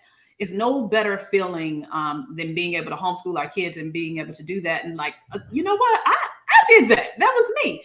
But then just being able to be the support and the nurture and the comfort for our kids every day in and out. Sometimes I need breaks. Of course. So, we have breaks built in, date nights and different things. But I enjoy it. And I cried to come home when I was going back to work, because I went back to work after having our first child, because there was stuff that we didn't have all together. But that was never the desire. But when I went back to work, I cried for months in going back to work because I wanted to be home with our daughter. I wanted to be the one there. I saw the dysfunction in me rushing home to go nurse her. I saw the dysfunction in me having to sit in a room and pump and cry because I actually wanted to be feeding her. And so it's okay that that was the dysfunction, but it wasn't okay that we remained there. And James worked extremely hard to get me home. He would sit at the table or sit at his desk and hold our infant child and work through her crying, work through her tears, because we knew that by him sitting there and working and creating family legacy for us, that he would be able to get us home quicker. And by us home, we both are home now. He would be able to get me home immediately or quicker than me actually being home with her. And so we had a goal in plan. Everything worked out. I was worked 3 years, and then I came home, and after that, we just kept having children. So we are a nice size family now. Yeah. I have been home. That's one of the side effects of bringing your wife home. She keep getting pregnant, especially when you home too. Like this, like women fighting to want to like work. I don't know. My wife talked about crying at work. I cried at work when I had a job too. I wanted to be home. I remember taking a break. I wanted to be free from working a job so bad. I remember taking a break at one of the last jobs I had, going to the stairwell and crying because I was working so hard, working a job, and then outside of the job working on my hustle because I wanted to, not have to, be there anymore. And so, like, be home, like I want to be home too, and I am now, right? And my wife talked about homeschooling our children and teaching them how to read. People talk about. You see posts all the time about, well, schools should teach this. They should teach you. Why the schools, they're not teaching you about taxes? They're not teaching you about how to balance the checkbooks because it's not their job. All this stuff, like we don't teach our kids. If you're sending your children out there, you're not teaching them. My wife not only has taught them how to read and write. My daughter now is a published author. She's 13. She wrote a book when she was 10. It was published when she was 11, right? What's the name of the book? I was about to say, what's the name of the book? Yeah. Right here, boom. You know what I'm saying? Got to shout out the baby. Got to make sure Run, Taylor, run. Like, she's a junior Olympian in track. There she is right there. And my wife was very involved in, helping put this whole project together, right? Yeah. So she's not just, when I hear just at home, it makes it sound like she's just sitting around. And like, it really bothers me because here's the thing, going back to the show topic of independent, like we can't on one hand have a certain level of disdain for this strong independent mindset. I don't need no type of man. We can't on one hand have issue with that and then at the same time view a woman who is homeschooling, being a wife, a mother as diminishing it, like just staying at home. because when we don't esteem the equally important and equally valuable role of being a wife and a mother, then that's when women want to desert the post of, oh, well, if you don't appreciate that, if the only value that we're men saying, yo, the only thing that's valuable is you going out here and getting to the bag. If that's the only value that we showing that we esteem and appreciate, then that's what women are going to do. So we have a level of responsibility as well in terms of what we're communicating and what we show value to and appreciate. Like it's extremely demanding, you know, being at home. My wife ain't just sitting around, like for sure. And like the Proverbs 31 woman, you know, people talk about, you know, oh, well, she was doing this, she was doing that. She had servants, okay, and she wasn't out here doing it to be a boss chick for herself. She was doing it for family business, okay. So my wife is very integral in helping me. Like I couldn't do what I do in business if it wasn't for my wife support, you know, her support, her nurture, her comfort. So she's a valuable asset, not only as a mother and homeschooling, not only as a wife, you know, with those wifely needs that your boy got, not only there, but also in the nurture, support, and comfort of what we're building in family business, be it my daughter's book project, be it, you know, any other business ventures that I'm working on as well. So shout out to Kevin Beck for the Cash App. Remember, y'all can Cash App or Super Chat. Either way, my Cash App is Aaron1000, scrolling across the bottom. So thank you to Kevin Beck for the Cash App. And Elim, thank you for the Super Chat. They say that's why God was looking at Adam first in the garden and settled Eve. Right. We all knew Eve was going to do some goofy stuff or whatever. Like, it is what it is. She's just going to go out and just, an apple. You know what I'm saying? But that's what y'all be doing as single women out here with men. Ooh, a man. Ooh, he's cute. And then you know what I'm saying? Next thing you know, you screw up everything. So the same way Eve screwed up everything in the Garden of Eden, right? Y'all screwing up everything with black people by being single mothers everywhere and not getting freaking married. So thank you, Michelle. Y'all, right now, the Thirst Trap podcast is something that you guys have to be listening to on all streaming platforms. It's a really dope podcast. The Thirst Trap podcast. Right now, take a second and go on Spotify or wherever you listen to your podcast at and just hit that so you can subscribe to it. So it'll show up on it, whether it's Google Podcasts or whatever. Look for it real quick. The Thirst Trap podcast. That is my we also have our podcast on here, but I just wanted to shout out Michelle because her podcast be lit. Shout out to Elim also. Yo, Elim is killing y'all with the super chats. Y'all just gonna let Elim have y'all looking out here looking crazy like this? Thank you for another super chat. Your wife is a part of your body. You are a part of each other.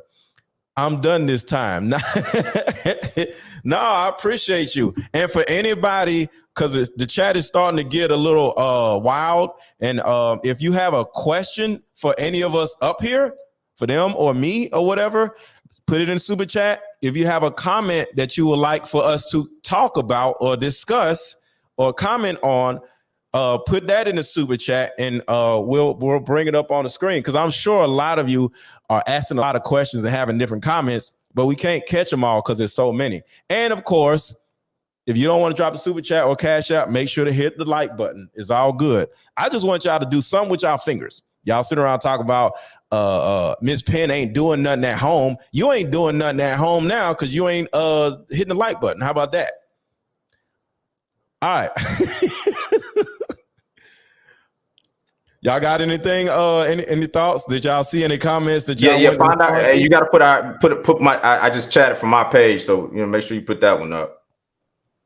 Oh, you just did what? What happened? Yeah, I just commented in the comments from my page. So yeah, there you go. All right, see right here.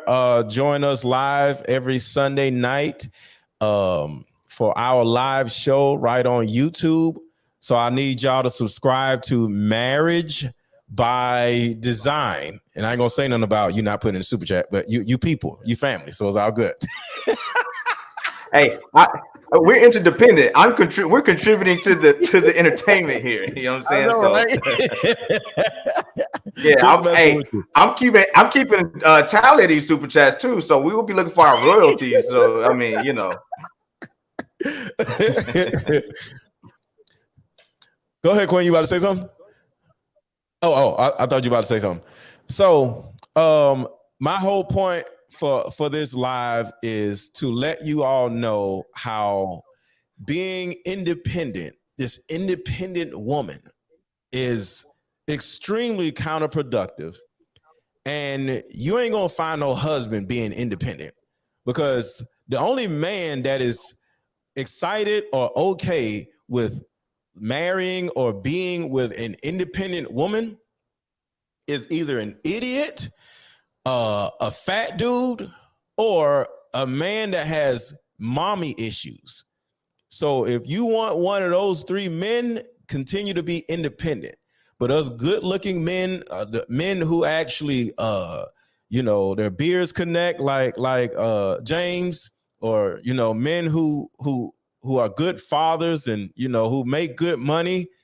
We don't want no damn independent woman, So yeah, if y'all sit around thinking of like, it ain't no good men out here. Well, the problem is you are in the independent women box. So the good men are only choosing women that are interdependent, and they don't walk around flaunting this independent crap. So you have actually been put into a box, just like the hoe and good girl box. Some women, y'all even put them in the box like, oh, she's a hoe, right? Well, we are like, oh, she's independent. So if you want to get married, if you want to find yourself getting outside of your forever singleness, stop being independent, because at the end of the day, don't I want y'all asses. All right. But having sex, different question, different thing. Because like I said, I would have sex with an independent woman. Shout out to the independent women who want to have sex. Like, hit me up. But other than that, I ain't gonna marry your ass. Toxic. I'm joking, man. I'm joking. No, you ain't. But look, I'm gonna tell you in your face, I don't want to be with you. I don't want you. You independent. I don't like that mess. Get away from me. But if you keep coming, I'm gonna have sex with you. You know what I'm saying? But I'm gonna try to ward you off and say, no, get away from me. I don't like independent women. Go away. You know what I'm saying? But you choose to take advantage of me anyway. You know what I'm saying? You're not strong enough. Huh? I'm just saying. I said they overpower you though, right? You're not strong enough to keep them off. You only got so much fight within you to keep them off. You don't hear about, I'm a strong black woman. They be strong, bro. I'll be like, okay. I'll acquiesce to them being strong. Like, okay. They be strong as hell. Right. Like, you strong, independent women. I'm independent. You gonna get me that. Okay. You know what I'm saying? Because the thing about it is I'm interdependent. You know what I'm saying? So I'm gonna be interdependent. So you wouldn't marry a woman that wants to get to a bag? As long as, see, it's nothing wrong with getting to a bag. That's the first thing I want to say. It's nothing wrong with getting to a bag. That's what somebody asked, by the way. So I just wanted to throw it out there. Yeah, it's just about your approach to get into the bag. Just like yesterday, I talked about, are women, as a woman, are you dopamine driven or are you oxytocin driven? And women that are oxytocin driven, they focus on, keyword, focus on family, love, affection. Some of y'all aren't even affectionate. Y'all just want to have sex. Y'all like men out here. You know what I'm saying? So the oxytocin driven woman is about togetherness, family, community, friendship, but then you have the dopamine driven women over here who ain't got no friends. They just want to catch a nut when they do have sex. They're the type of chick that'll come over to a house or kick a dude out of her house after they have sex, and they want money. They're going out of the bag, and they got 30 degrees. They got more degrees than the thermometer, and they run around on Clubhouse. I got 7 degrees, and y'all men ain't got no. They want to argue with men because they're dopamine driven, so they believe in the deep competition with men. You know what I'm saying? So those are the men that nobody wants. You know what I'm saying? So the interdependent, oxytocin driven women are the ones that we actually want. And those other women, nobody wants. And that's the reason why they so mad and so competitive with men, because they like, all right, if I can't be with a man, I might as well be a man. Well, listen, But I was obviously I've already got my wife and my kids, so this is not relevant to me now. But if it were pre-wife and kids, yeah, I would want a woman trying to get to a diaper bag. I need you to come in and get to a diaper bag and be my wife and be the mother of my children, right? Help me get to a bag. This whole separation, like, well, if you make 6 figures and I make 6 figures, and then we just put it together, we can come together. Why wouldn't you want me to put my bag with your bag? Like, why are we trying to always bring the same thing, right? Yeah. Like, yo, well, if I got a bag and you got a bag, we put them together, we got a bigger bag. What? I don't need. How about this? We wouldn't say, if I got peanut butter and you got peanut butter, we got more peanut butter. If I got peanut butter, bring some jelly. Like, can you bring something that's going to complement what I'm doing? If I'm going to go get the bag myself, like, maybe you could bring some skill sets that could complement and help me in my pursuit of whatever we're building. All right, my wife's got a master's degree. Isn't it wasted just sitting at home? No, she uses it in us building what we're building. She don't got to go use it, like we said earlier, for another man, because you still depending on a man at your job, or whether it's I got my own business, I sell lashes and nails, or whatever you're doing. You still selling it on Mark Zuckerberg's internet, or Al Gore's internet, Mark Zuckerberg's Facebook, or right here on YouTube, whatever the case may be. So at the end of the day, you can still just don't have to. Most high performance men aren't looking for a woman that is going to get her own, even if she does have some skill set that she could bring that could contribute to what he's building. That's what we're looking for. Somebody who can contribute to what we're doing. And not just in business, also, more so really in the family aspect. So that's what I say. That's a fact. But look, man, you got something else? I was just I do want to add something to that. And this, I've rarely talked to the men, and James could do a better job than I can. But I think when a man says, he wants 50-50, financial, what you bring to the table, all these different things, I don't know if they're considering the type of woman they are helping to create. There are shows on TV that has shown how this fails. There's one particular reality show on TV where he, his wife was a teacher. They got married. She was a teacher. And when she went on out there, she was teaching, and they decided to get in the real estate game, where he groomed her. He encouraged her to go do all of these different things. And she went out there and she bossed up, and she became these things. Well, when you are out here bossing up, and he hates his life now. I know who you're talking about. Right. When you're up here and you're bossing up and you're doing all of these boss things, it leaves very little time for family. It leaves very little time for your spouse. It leaves you exhausted at night. It leaves very little time for, sex. It leaves very little time for things that men may find important. And then you're thinking to yourself, where did this go wrong? But you groomed this woman into being a boss chick to go out here and secure the bag. And so when you're asking women to go out here and secure the bag, to be a boss chick, to, give time to this, it's very difficult for them to, after they've been in that life and they, come to like it or love it, to let that go, just because now you say, well, you're not home enough. You're not cooking. We don't have sex often enough. When you're saying all these different things, but I thought this is what you wanted. You wanted 50-50. You wanted me to be a boss chick. You wanted to go create this stuff so that we could have more stuff. And so I think that, men should really consider, where is that coming from? Really consider, is this the wife that I want? The money may seem good, and, it may create, us going on more vacations and getting a bigger house and doing different things quicker than if I went out here and did it all on my own, by myself. It may create that. But am I willing to give that up and have this particular wife where she's not home, she's not, with me and the kids, he was home more than she was because she would have bossed up and she was good at it.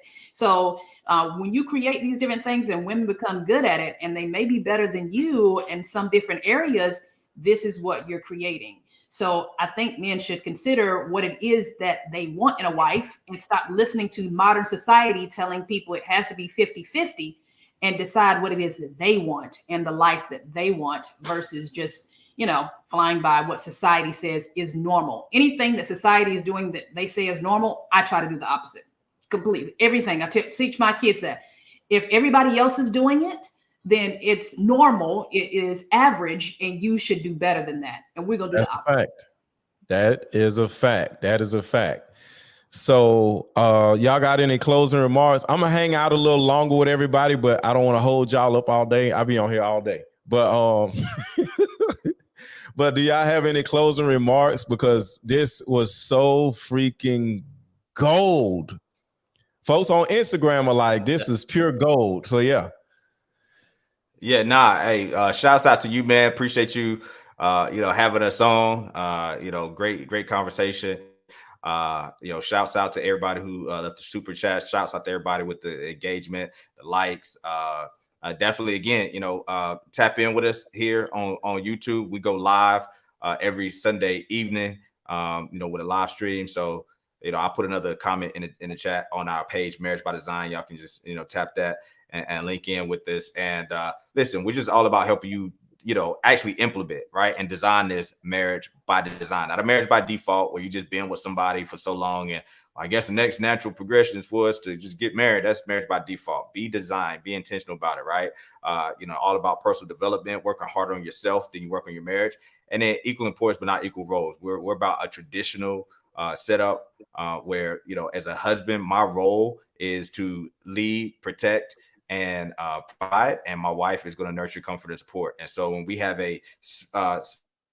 we have a division of labor and we specialize in our areas, just trying to do everything 50-50, that's what has proven and yielded the most results. So we appreciate you all for hanging out with us. Come check us out. I appreciate you, LetGo, and we have to do it again sometime. Yes, sir. Y'all are always invited. Just hit me up because see, this is a friendship. You know what I mean? I didn't just find them, like they didn't just find me. You know what I'm saying? I've been cool with them for a minute. And this is how relationships actually are and how they just keep growing. You know what I'm saying? So yeah, I appreciate both of y'all for actually just adding so much value to the show. You know what I mean? Adding so much value to the audience, because this is what I hear all the time. You ain't married, right? So I'm like, all right, you're right. But I got friends that are married. Actually, the majority of my friends are married. So let me bring them up there, and then maybe they can tell you to sit your ass down somewhere. So yeah, I love it.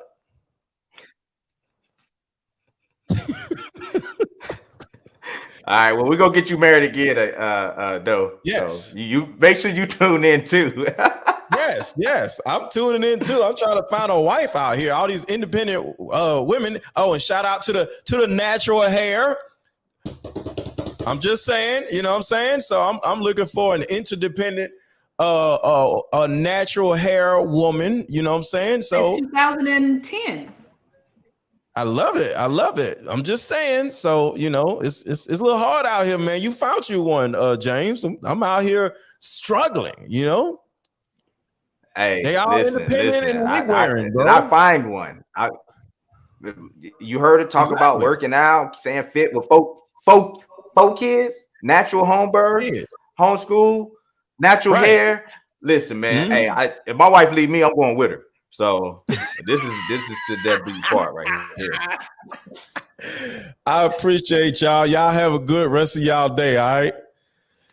I'm still on here, y'all. But y'all have a good one. I'm still on here. I ain't leaving because I wanna hear from y'all and see what y'all think about the conversation. Hold on. Boom. Hold on, let me do this. There we go. Boom. All right. No Cupcake Zone. Thank you for the super chat. Why do we why do these chicks that make 20K with a bunch of kids, food stamps, WIC, child support, weed man, liquor man, food man, say they're independent? I don't know. Like, now you're just trying to throw shots. It's not that serious, you know, because I did a whole video and I called it MrLetGo Apologizes to Black Women, because I got an epiphany and a realization from other women that the reason why women run around with all this independent crap is because it's their survival instinct and it's their belief system. You know, it's like us, you know, believing in God and somebody else saying, yo, God is this, or God isn't real, or something like that, right? You'll be like, man, if you don't get out of here, right? So if I want y'all to think about this, men and women, if virtually every person around you for the last 20 years of your life told you that being independent is the best thing for you, right? When you grow up walking around just being independent, because it's simply your belief system. Everybody around you, your friends, your mom, your aunt, your cousins, people on TV, freaking Beyonce married, but running around lying to y'all. You know what I'm saying? All talking about being independent, right? That would easily cause you to think you're supposed to be independent. So we gotta give women grace and understanding that it's not that they want to be this. They don't know what else to do or be.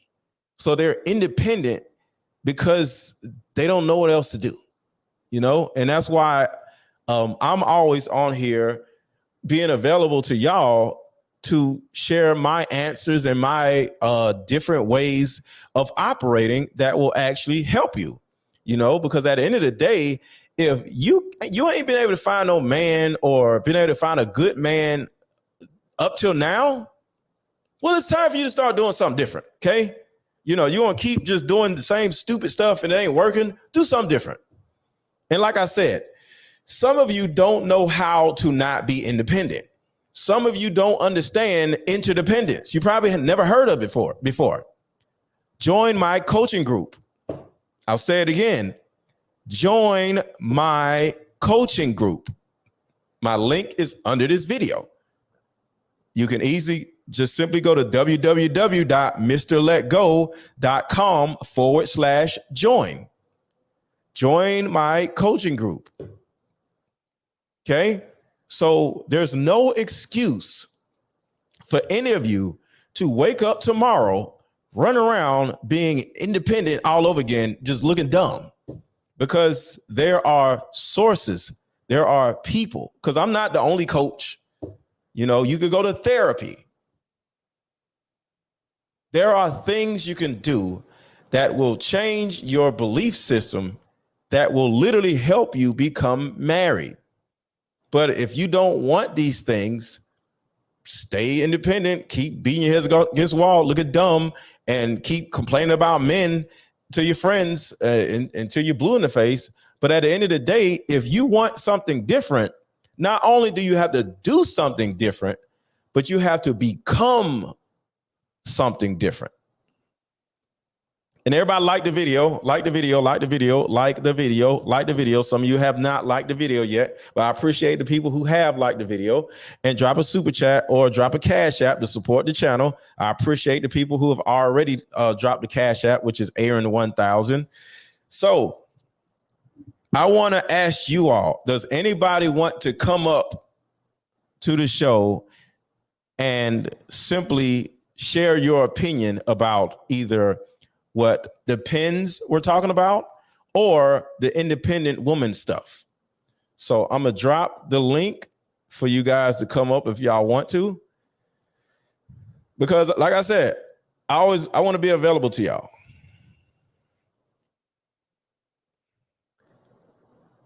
What are you doing to be better?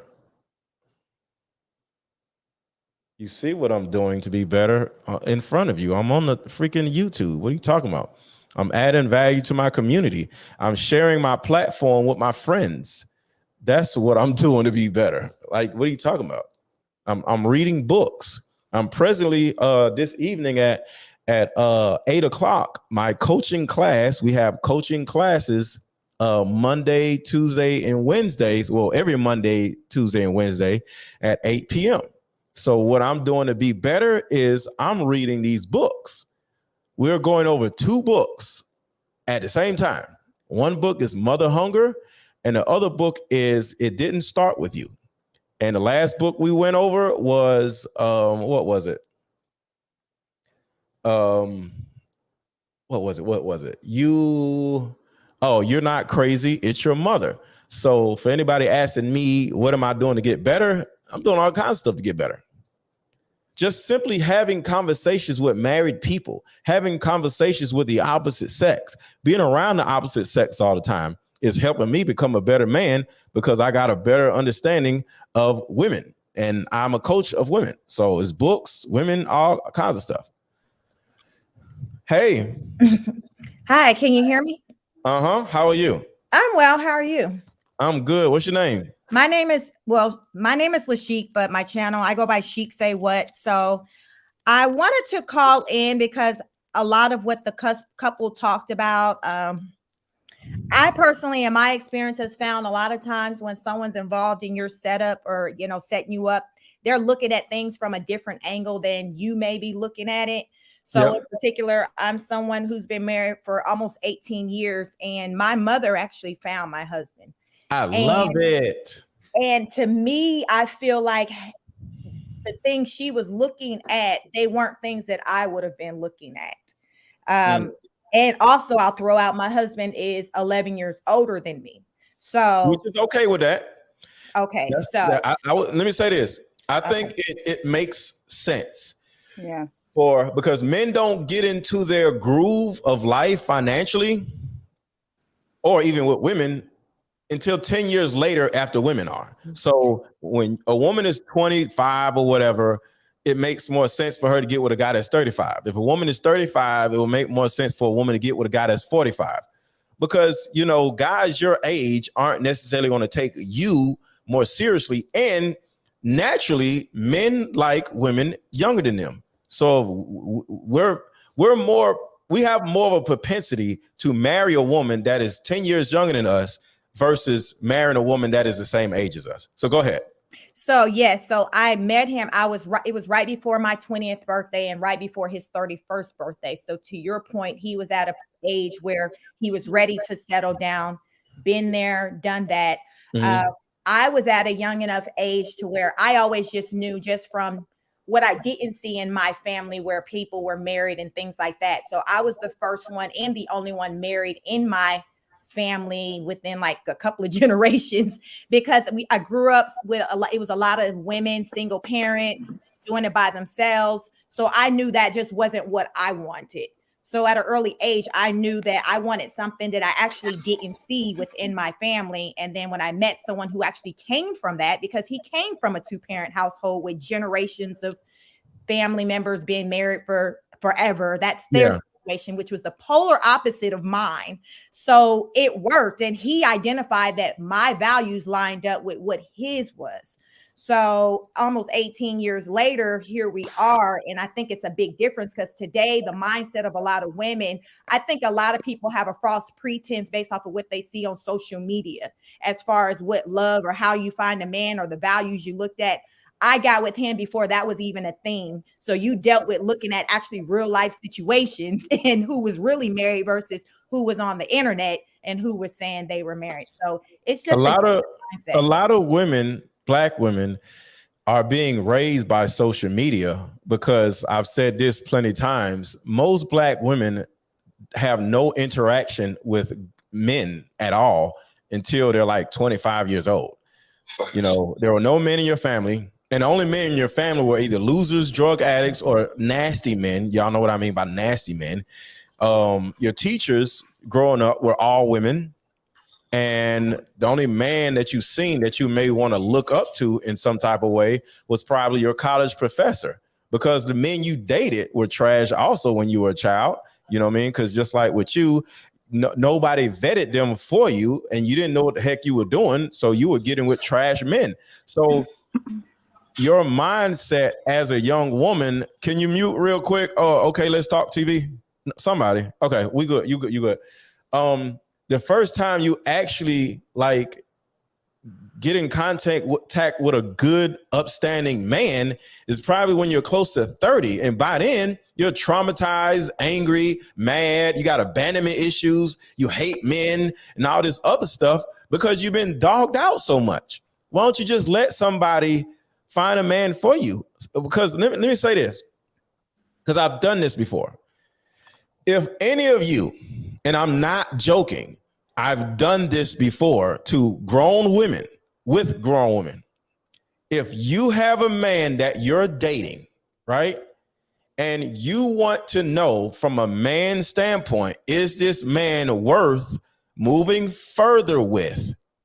You can book a one-on-one with me, and you can have you and your man on the call with me, and I can have a conversation with him, either just me and him, or either you could be on there with him. It's up to you. But I've done this multiple times. It'll be a woman in my coaching group who may be dating a guy, and she may say, hey, I don't know about this guy. He's really this, he's really that. He's awesome, but can you do a one-on-one with him just so you can know where he is in life or whatever? And I'll do it. So if any of you may feel like, say, like, you don't have any males in your family or whatever, and a guy really likes you, just say, hey, can you do me a favor? If you really like me, can you do me a favor? Get all flirty with him. You'll do me a little favor. You know what I'm saying? You know how y'all do, right? Book a one-on-one with MrLetGo and sit with him for an hour. And I just want to see what he has to say about you. And if you do this, I can't. I'm going to be so happy. You know what I'm saying? And have him book a one-on-one with me. And we could just do some man talk or whatever. And I don't have to know you or whatever. I'll just be able to know whether he's a upstanding guy, where he's going in life. You know what I'm saying? I'm gonna look at his body language and all that stuff, his voice inflections, and you know what I'm saying? And boom. And if he says no, that will tell you a lot about his level of egotism. He's egotistical. I'm not gonna be talking to no man. Who is he? I'm older than him, guaranteed, because if you 25, 35, whatever, I'm older than him. So he'll be talking to somebody older than him, not somebody younger than him. Now, if y'all, but you know what I'm saying? But I just want to be available to y'all and help y'all in whichever way I possibly can, So what else? What y'all got? I loved Marriage by Design. I love their name, for one, because it just seems so intentional. And then I haven't checked them out yet, but I'm definitely going to be checking them out. But it has to be intentional. Mm-hmm. And I think that's the problem now. We in our culture, we're not being intentional about the moves and the decisions that we're making, and then we're crying about the results or the consequences that come with the decisions that we're making. I felt like everything that they said was on point. You being an independent woman is not something that's almost up there with the wigs and the eyelashes and things that men don't like. And as much as men say it, women want to rebuttal and don't realize that they're hurting themselves by still choosing to operate in the independent mindset. That's a fact. So okay, I really like them. I really like them for the show. I feel like they just brought just great knowledge, experience, and insight to what our community actually needs. We need a mother, a father who are married in the home, designing the home to be set up for legacy and not just for today. And that's a fact. That's an absolute fact. I agree. Go ahead, brother. I agree with that. I agree with that. Shout out to the panel, and I appreciate you for having me, MrLetGo. No problem. I agree with those. I agree with the married couple. I'm a young man myself. I'm 30 years old, and at this point in my life, I'm on my purpose, and I'm focused on leveling up to a level where I can take care of my surroundings. And I find it that women don't look for men like us. They look for, in my age range, not most, not all, but most. They don't look for men like myself. They look for men in the clubs. They look for men online, etc., etc. I mean, you name it, from college girls to the good girls to bad girls, etc., whatever. It seems to me that they have the same mind state, and I think it's the lack of that vetting process that they were talking about. Yep. No parents in the household, no men around them. You know what I'm saying? No competent men around them to give them great example. As a matter of fact, they don't want to be around a competent man. In elementary, middle school, or high school, all the kids that want to be competent, all the kids that study and are taught well or raised right, are frowned upon or looked at as lame, are already chastised by the world. So it's almost like a training system that's placed on men like myself, competent men that want to raise themselves up and find a wife.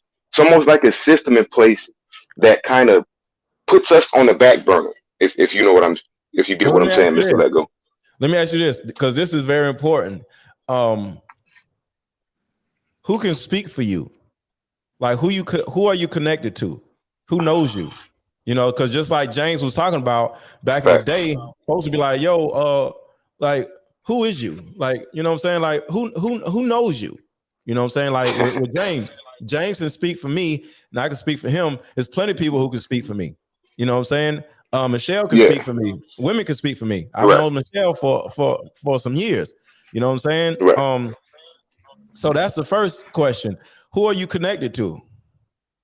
Who can speak for you? Who can literally come up on YouTube and be like, "Oh yeah, this dude is 1,000%." Yeah, I got someone in my support. Well, back in 2016, I had a pro-black Black Power show called Hold on. This is the first thing I want you to just think about. And this ain't against you. As a man, we have to answer the question directly. If I say what time is it? Gotcha. It needs to be 4:08, not what time it was. You know what I'm saying? Because that's facts. That's facts, brother. How women see you.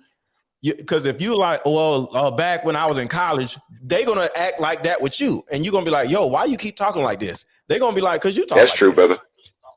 You're right about that. Well, what I can say is my community can speak for me, because I've done work in my community, and also I am a music producer, so they know what I do around my community. They know that I bring people together. I can actually bring people on the show to vouch for me. I ain't no big names. Baba Pearson. There we go. There you go. We gotta be direct. We got to be intentional in our speech. If you say who speaks for you, I'm gonna run off some names. You can see them on Instagram. You can do this, do that. You know what I'm saying? I give you a phone number. That's why I like you, man. That's why I like your show, man. You don't play, man. I really love your show, brother. Yeah, we got to be intentional, especially with these women, because if a woman walks up to you. Because any woman that's been in my coaching group or just, I would say, trained by me, she's going to sit in front of you and look at your mannerisms, your eye movement. She's going to ask you questions. She's going to say, so let me ask you something. Right. She's going to be feminine, but she's going to say, so who speaks for you? And if you like, who speaks for me? Huh? What? Who? What? What are you talking about? Or that's a fact, though. That's a fact. Well, I was in this community group. She's going to be like, you know what? Yeah, I'm just gonna eat this free food and get up out of here. You feel me? Women want answers. Women are sick of dudes being all over the place. Well, no, you need an answer. Like I would tell a man, always speak in consonants and not vowels. Vowels are A-E-I-O-U. Like you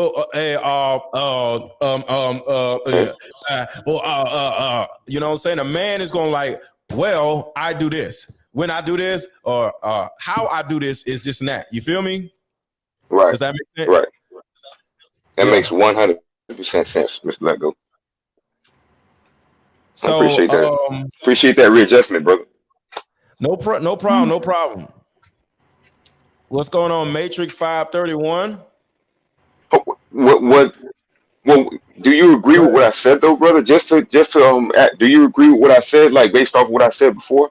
Like Well, is that something that no. you see, or Let me like tell you. give me your yeah. Okay, let me tell you.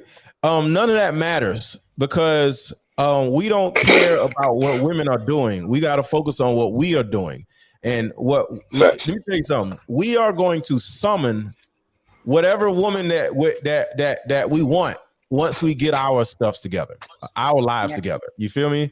Once you get your stuff together and grow and continue, like I said, be a part of a group of men or whatever, being around them is going to attract women. So we got to stop. And there's nothing wrong with what you said, but we got to stop being like, women are doing this. I don't care what women are doing. Unless you're instructing women, because I'm on here talking about what women doing. I'm all in women's business. But why? Because I'm in my kids' business. My kids be in my business when I date a woman. Like I'm in a family structure where all of us in our business. I was in my ex-wife's business when she started dating the husband that she has now. I told her, go ahead and get with him. I was all in her business. I'm in everybody's business. I'm in Michelle's business. You know what I'm saying? Well, and I am your business, Michelle. Yes, sir. You know what I'm saying? So but it's to better and to move the needle forward. You know what I mean? Yeah. It's one thing to have people in your life, but if you're going to have people in your life, you want to make sure that they are progressing with you or helping you progress and not going in the other direction. Worrying about what other people do is just setting yourself back into going backwards and not really placing the responsibility and the accountability on what you should be doing as a person. And that goes for man or woman. That's a fact. So what do y'all have to say? Matrix 531, 5381. Does that make sense to y'all? Or either okay, let's talk.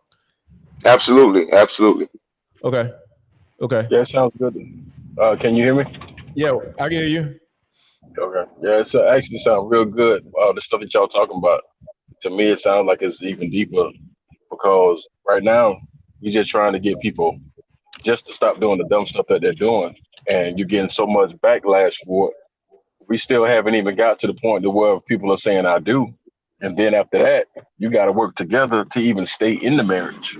So this is gonna be amazing if we can actually just get the first step, because that first step is major because it can change so much. That's a fact. So let me and Chick say what? If you got something to say? Yeah, I want to say what I noticed with a lot of couples, in particular, I noticed when it comes to women, the lack of respect for gender roles. I think that needs to be clearly identified within a relationship as far as who's going to handle what. That looks different in different relationships, but if it's identified, then it kind of minimizes or reduces the chance of someone maybe trying to overstep. For example, if I know my husband handles certain things, I handle certain things, I'm not going to just overstep. I may check with him. Hey, do you need assistance? Have you taken a look at that? Right. I'm not going to overstep and do it myself, and I think I always tell people, I use the analogy. A lot of times I see women, they want to be the driver, the passenger seat. They want to check the tires, see what's in the trunk, what's under the hood. They want to do it all.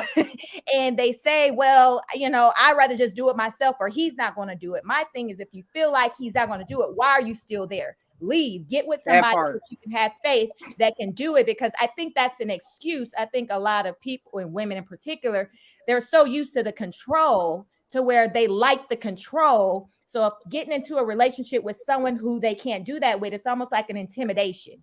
And they don't want to do that. So it's easier to just be with a man, bully him, because I see it all the time, and come up with some type of excuse as to why they do it. And so I just wanted to add that, because that contributes to like my situation, why it's worked. It's just the respect of roles, boundaries, that part.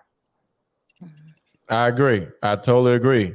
And guys, who are y'all protecting out here? Say that again, brother. Who are you out here protecting? I can honestly say I'm just protecting my business and myself. Any black woman around me and my family member, yeah, of course that's gonna happen innately. But like in my parameter, I wouldn't say I'm protecting anybody. Like too much of like as far as a woman. Melissa, you gotta cut off YouTube. I gotta hold on. Like if that makes sense. Like I'm a protector. I heard you live the other day, MrLetGo, and you were saying like that's just in your innate nature. Like you want to make sure everybody's straight. So I'm the same way, but I kind of get the context you're saying. Like who are you? And I wouldn't say that I'm necessarily protecting somebody right now. Okay, well, find somebody to protect, because I don't like that. Like, why aren't you protecting somebody? I'm just saying, I don't understand. Because you are what you repeatedly do. So, just like with independent women, like they can't run around being independent and then turn around tomorrow and be submissive. That don't make no sense. Right. So you can't be out here not protecting nobody and then get with a woman to be protective. No, you ain't gonna know what the hell you doing. You know, y'all gonna be walking across the street and you gonna be like, do. She gonna hit by a car. You're like, what happened? Because she ain't in front of you. You know what I'm saying? Right. Like women walk in front of me in certain situations. Women, like when I'm walking, as an example, when we're walking across the street, woman walks in front of me. When we're walking up the steps, where does a woman walk? In front of you. Guys? She walks. When you're walking up steps, women walk behind you. Why? What? What? Okay, no, y'all don't know. It's okay. When a woman, hold on. Listen. This is for everybody listening. When a woman is walking up the steps, you walk behind the woman, because if she trips and falls, she's going to fall backwards, and you can catch her. If you're walking, see, that was my common sense, but I just was trying to guess. Listen. When you're walking up the steps, the woman walks in front of you, so she trips, she can land in your arms. Okay. When we're walking down the steps, you walk in front of the woman, so if she trips and falls, she'll land on your back. Okay. When you're walking down a street, you as a man walk on the traffic side of the street. If you're walking in a parking lot, you walk on the traffic side of the parking lot. If you're walking in a park holding hands with a woman, you walk on the lake side of the woman. So if an alligator jumped out and tried to attack you, you can slap the alligator in the mouth and protect the woman. Okay. So wherever the dangerous side of the environment is, you walk on the dangerous side. If you're in a restaurant, you always walk on, hold on. Okay. When you're in a restaurant, where do you sit at, guys? I'm going to add, you sit on the outside. On the outside of what? On the, like, she sits closer to, like, I guess, I don't know how to describe it, but okay. you're the one that sits closer to the door and stuff like that. Just say, I don't know. Right. It's important. I can tell you my situation. Say it again. In my situation, anytime I go out with my family, my wife or whatever, I'm always facing traffic. So I can actually see what's actually coming on, what's coming in, what's going. I don't need my back turned, but I need to always know what's going on. Right. So when you're in a when you're in a restaurant, you always sit facing the door, and you sit outside of the booth. You don't sit on the inside of the booth. So say you and your woman is sitting in a booth, y'all both are facing the door. You got to sit on the outside of the booth. Okay.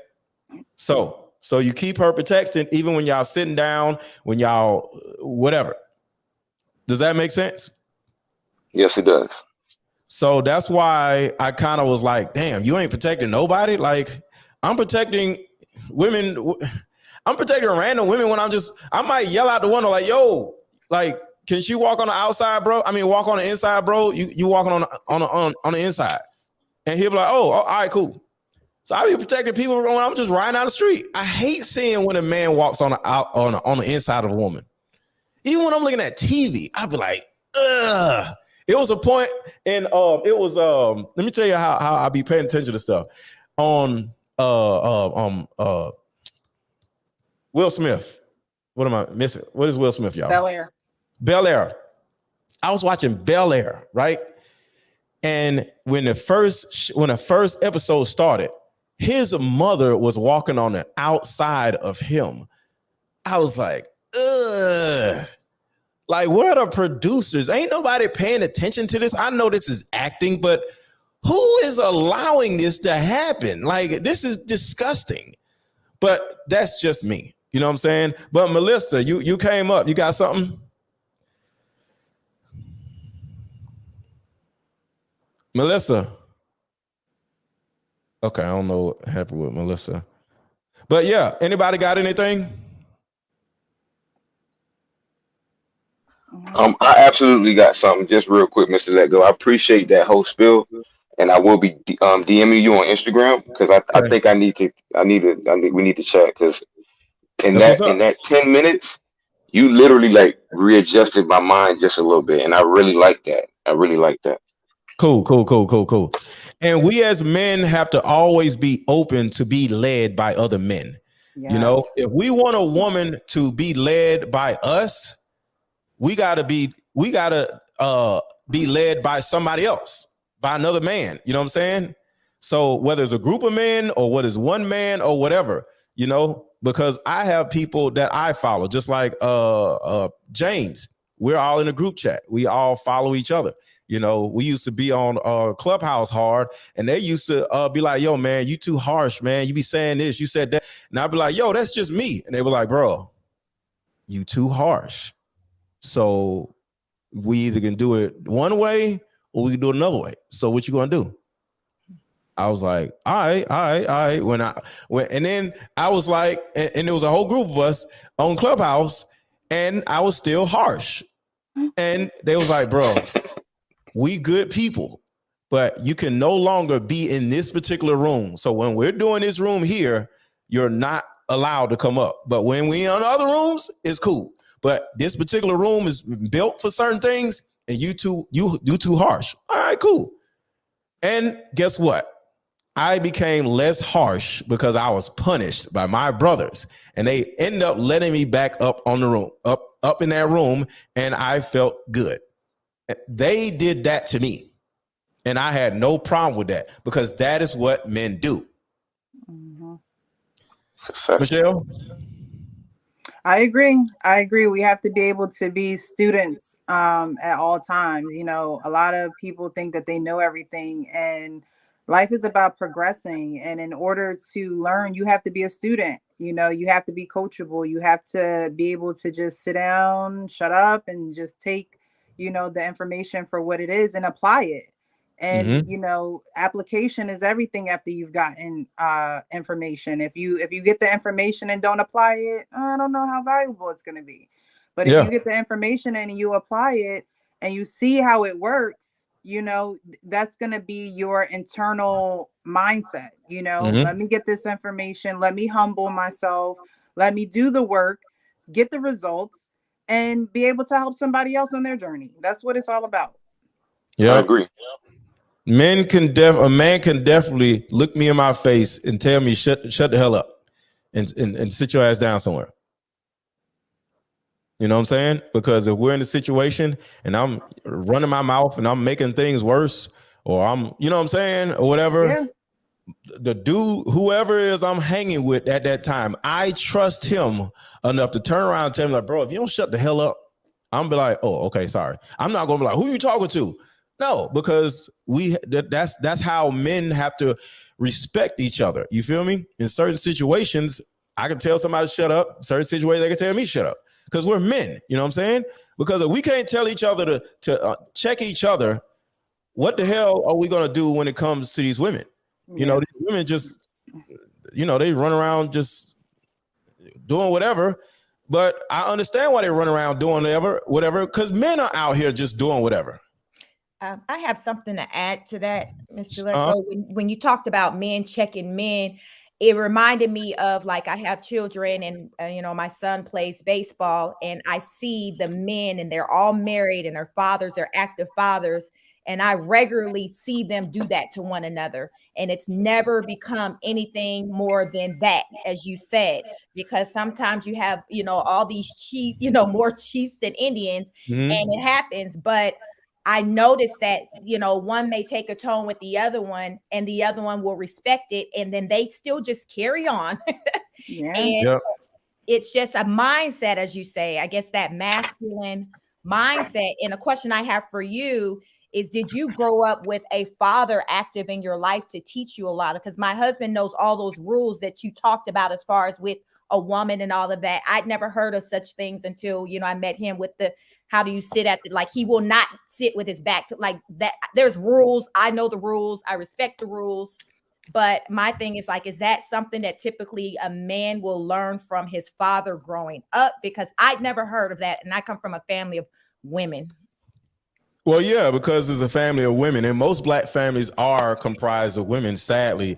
But I was around my dad when I was real little, and my dad literally barked out rules, and that's where a lot of the things about me, my mannerisms and everything, came from. It was my dad wasn't military, but we would have to jog, and I'd be like 4 years old, and he would require me to keep up with him, and I got these little legs, and I'd be crying because I'm like, I'm tired. You know, what we doing, right? But he didn't care. He was like, come on, let's go. Come on, be a man. You know, it wasn't a be a man type of thing, but it was about, you know, stop, you know, because when a young man is going through something emotional, that is not the time to say be a man. But when we're running, when we're fighting, when we're trying, that is a be a man, stop crying type of time to say stop crying. Don't be crying because you're running. If you crying because your feelings are hurt, yes, that's one thing. But stop crying, let's run. Let's do this, right? My dad did that. We used to run to the Liberty Bell in Philly. Another time, he noticed, because I was buck teeth when I was little, and I used to walk around with my mouth open. He used to tell me, hey, breathe out your nose and out your mouth. Do this. And he had this demonstrative tone all the time. He used to brush my hair all hard. I'd be like, he used to brush my hair all, and he'd be like, hey, you know, stop crying, you know? And then another time he's like, stick your chest out. And I'd be like, okay. He taught me how to walk. He taught me how to operate, you know? Walk with your shoulders forward. And I'd be like, oh, okay. So he used to just hit me, but I was 4 and I left my dad. My mom took me to away from Philadelphia when I was like 4. You know what I'm saying? So I learned all of that militant type of stuff when I was 4 years old. And what my mom did after my dad gave me the foundation, she learned some things that my dad taught her, which was a man is supposed to do this. A man is supposed to do that. A man is supposed to pay bills. A man is supposed to do that. I was 13 paying my mama's bills. Now, you know, we was on Section 8, so the rent was $35, but I was 13 years old paying $35 a month, and that was what our rent was. So I was paying all our bills since I was 13. I was protecting my mom from men since I was 13, 14. I beat up her boyfriends. So my dad gave me the foundation, and my mom simply solidified those things by continuing to teach me the things that my dad taught her. Does that make sense? Yes, it does. So a problem in the community is a lot of men didn't have a father or don't have anyone, so they don't know. Right. And, you know, it's like, if you don't know what you don't know. So I think, as you talked about it being important to listen to somebody to learn, as the gentleman said, hey, you know, I learned a lot today, you know, and reevaluate, like, that's great that he's saying that, because I don't think enough people are trying to do that. You know, they're too prideful, and it's just their own downfall. Yeah. Right. And Lord Commander, thank you for the super chat.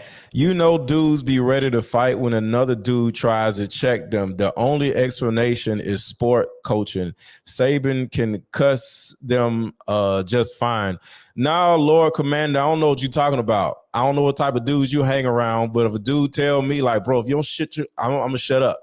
And he's gonna respect me the same way. Because at the end of the day, it's about respect, not ego. I'm not hanging around no egotistical, boastful. No, I hang around with dudes who either married, successful, or married and successful, or whatever. So I don't know what type of dudes you hang around. I ain't nobody tried to fight me when I check them, and I ain't never tried to fight nobody when they check me. We don't do that. I was in a situation scenario, right? Had a gun.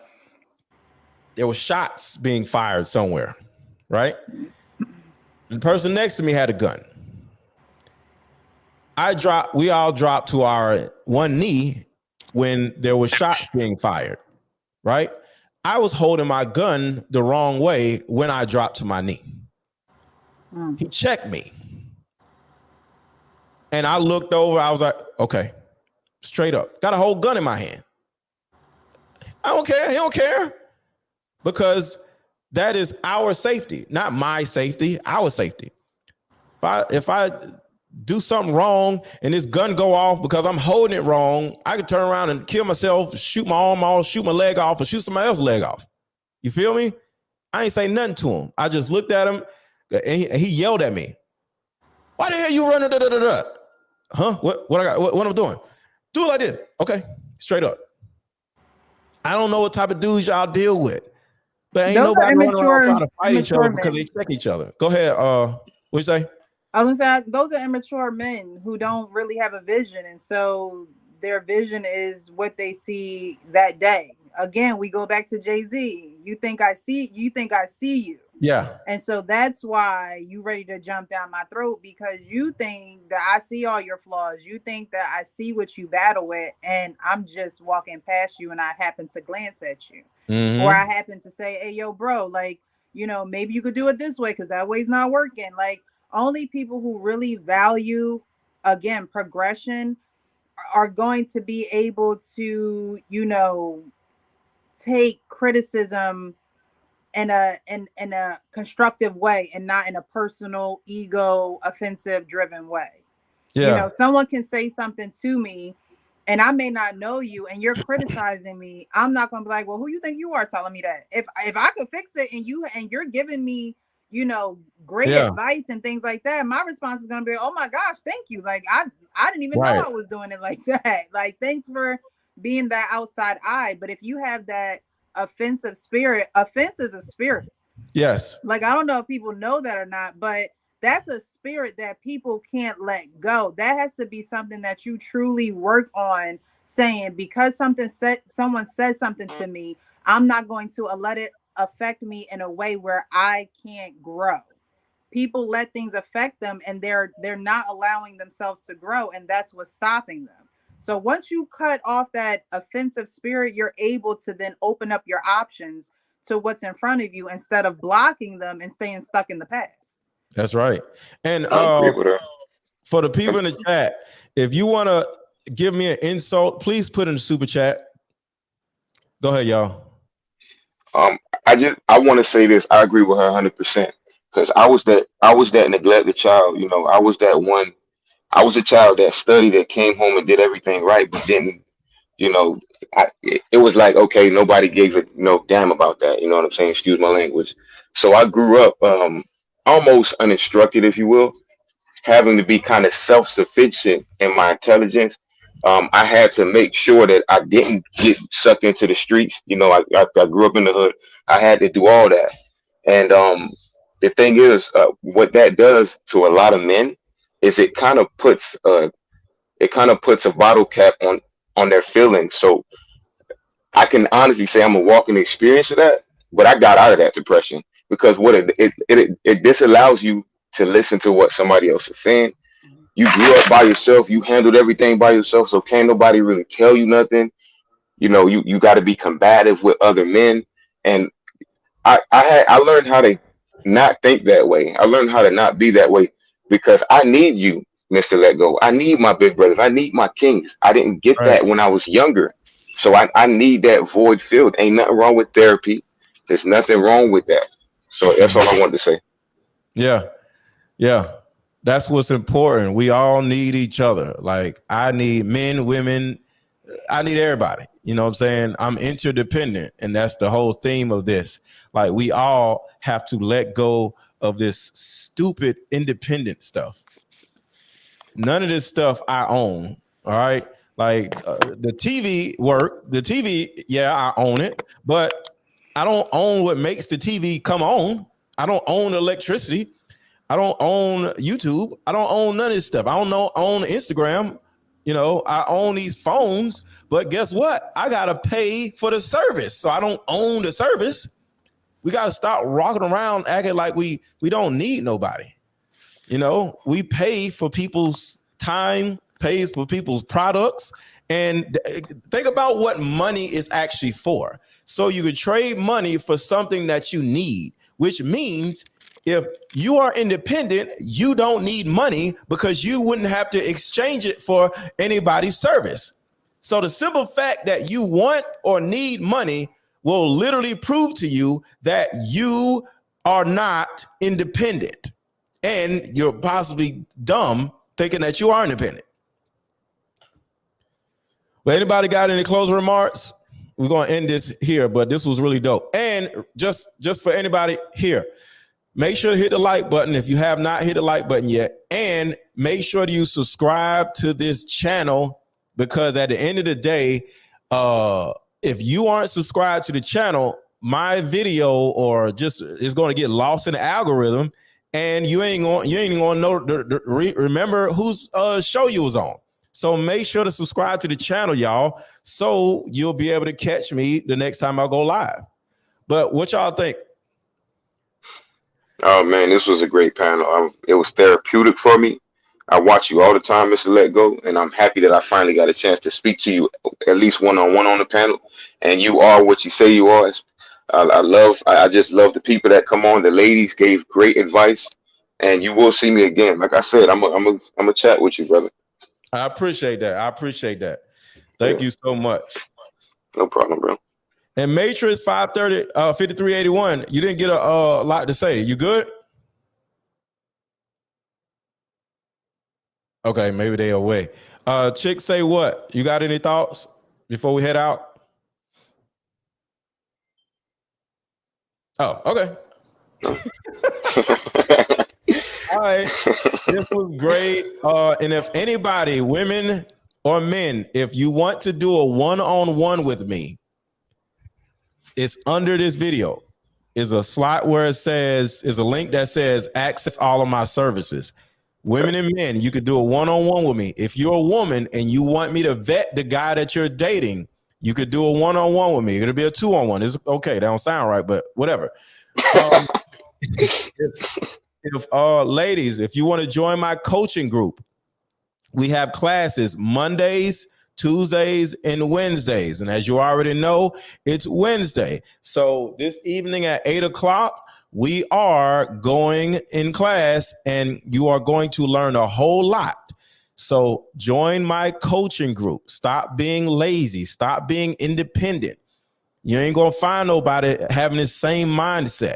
I can help you change your mindset. Join my coaching group. It's all in the same link. It says access all of my services. If you want to buy my course is in the same place. Access all of my services. The course is only $37.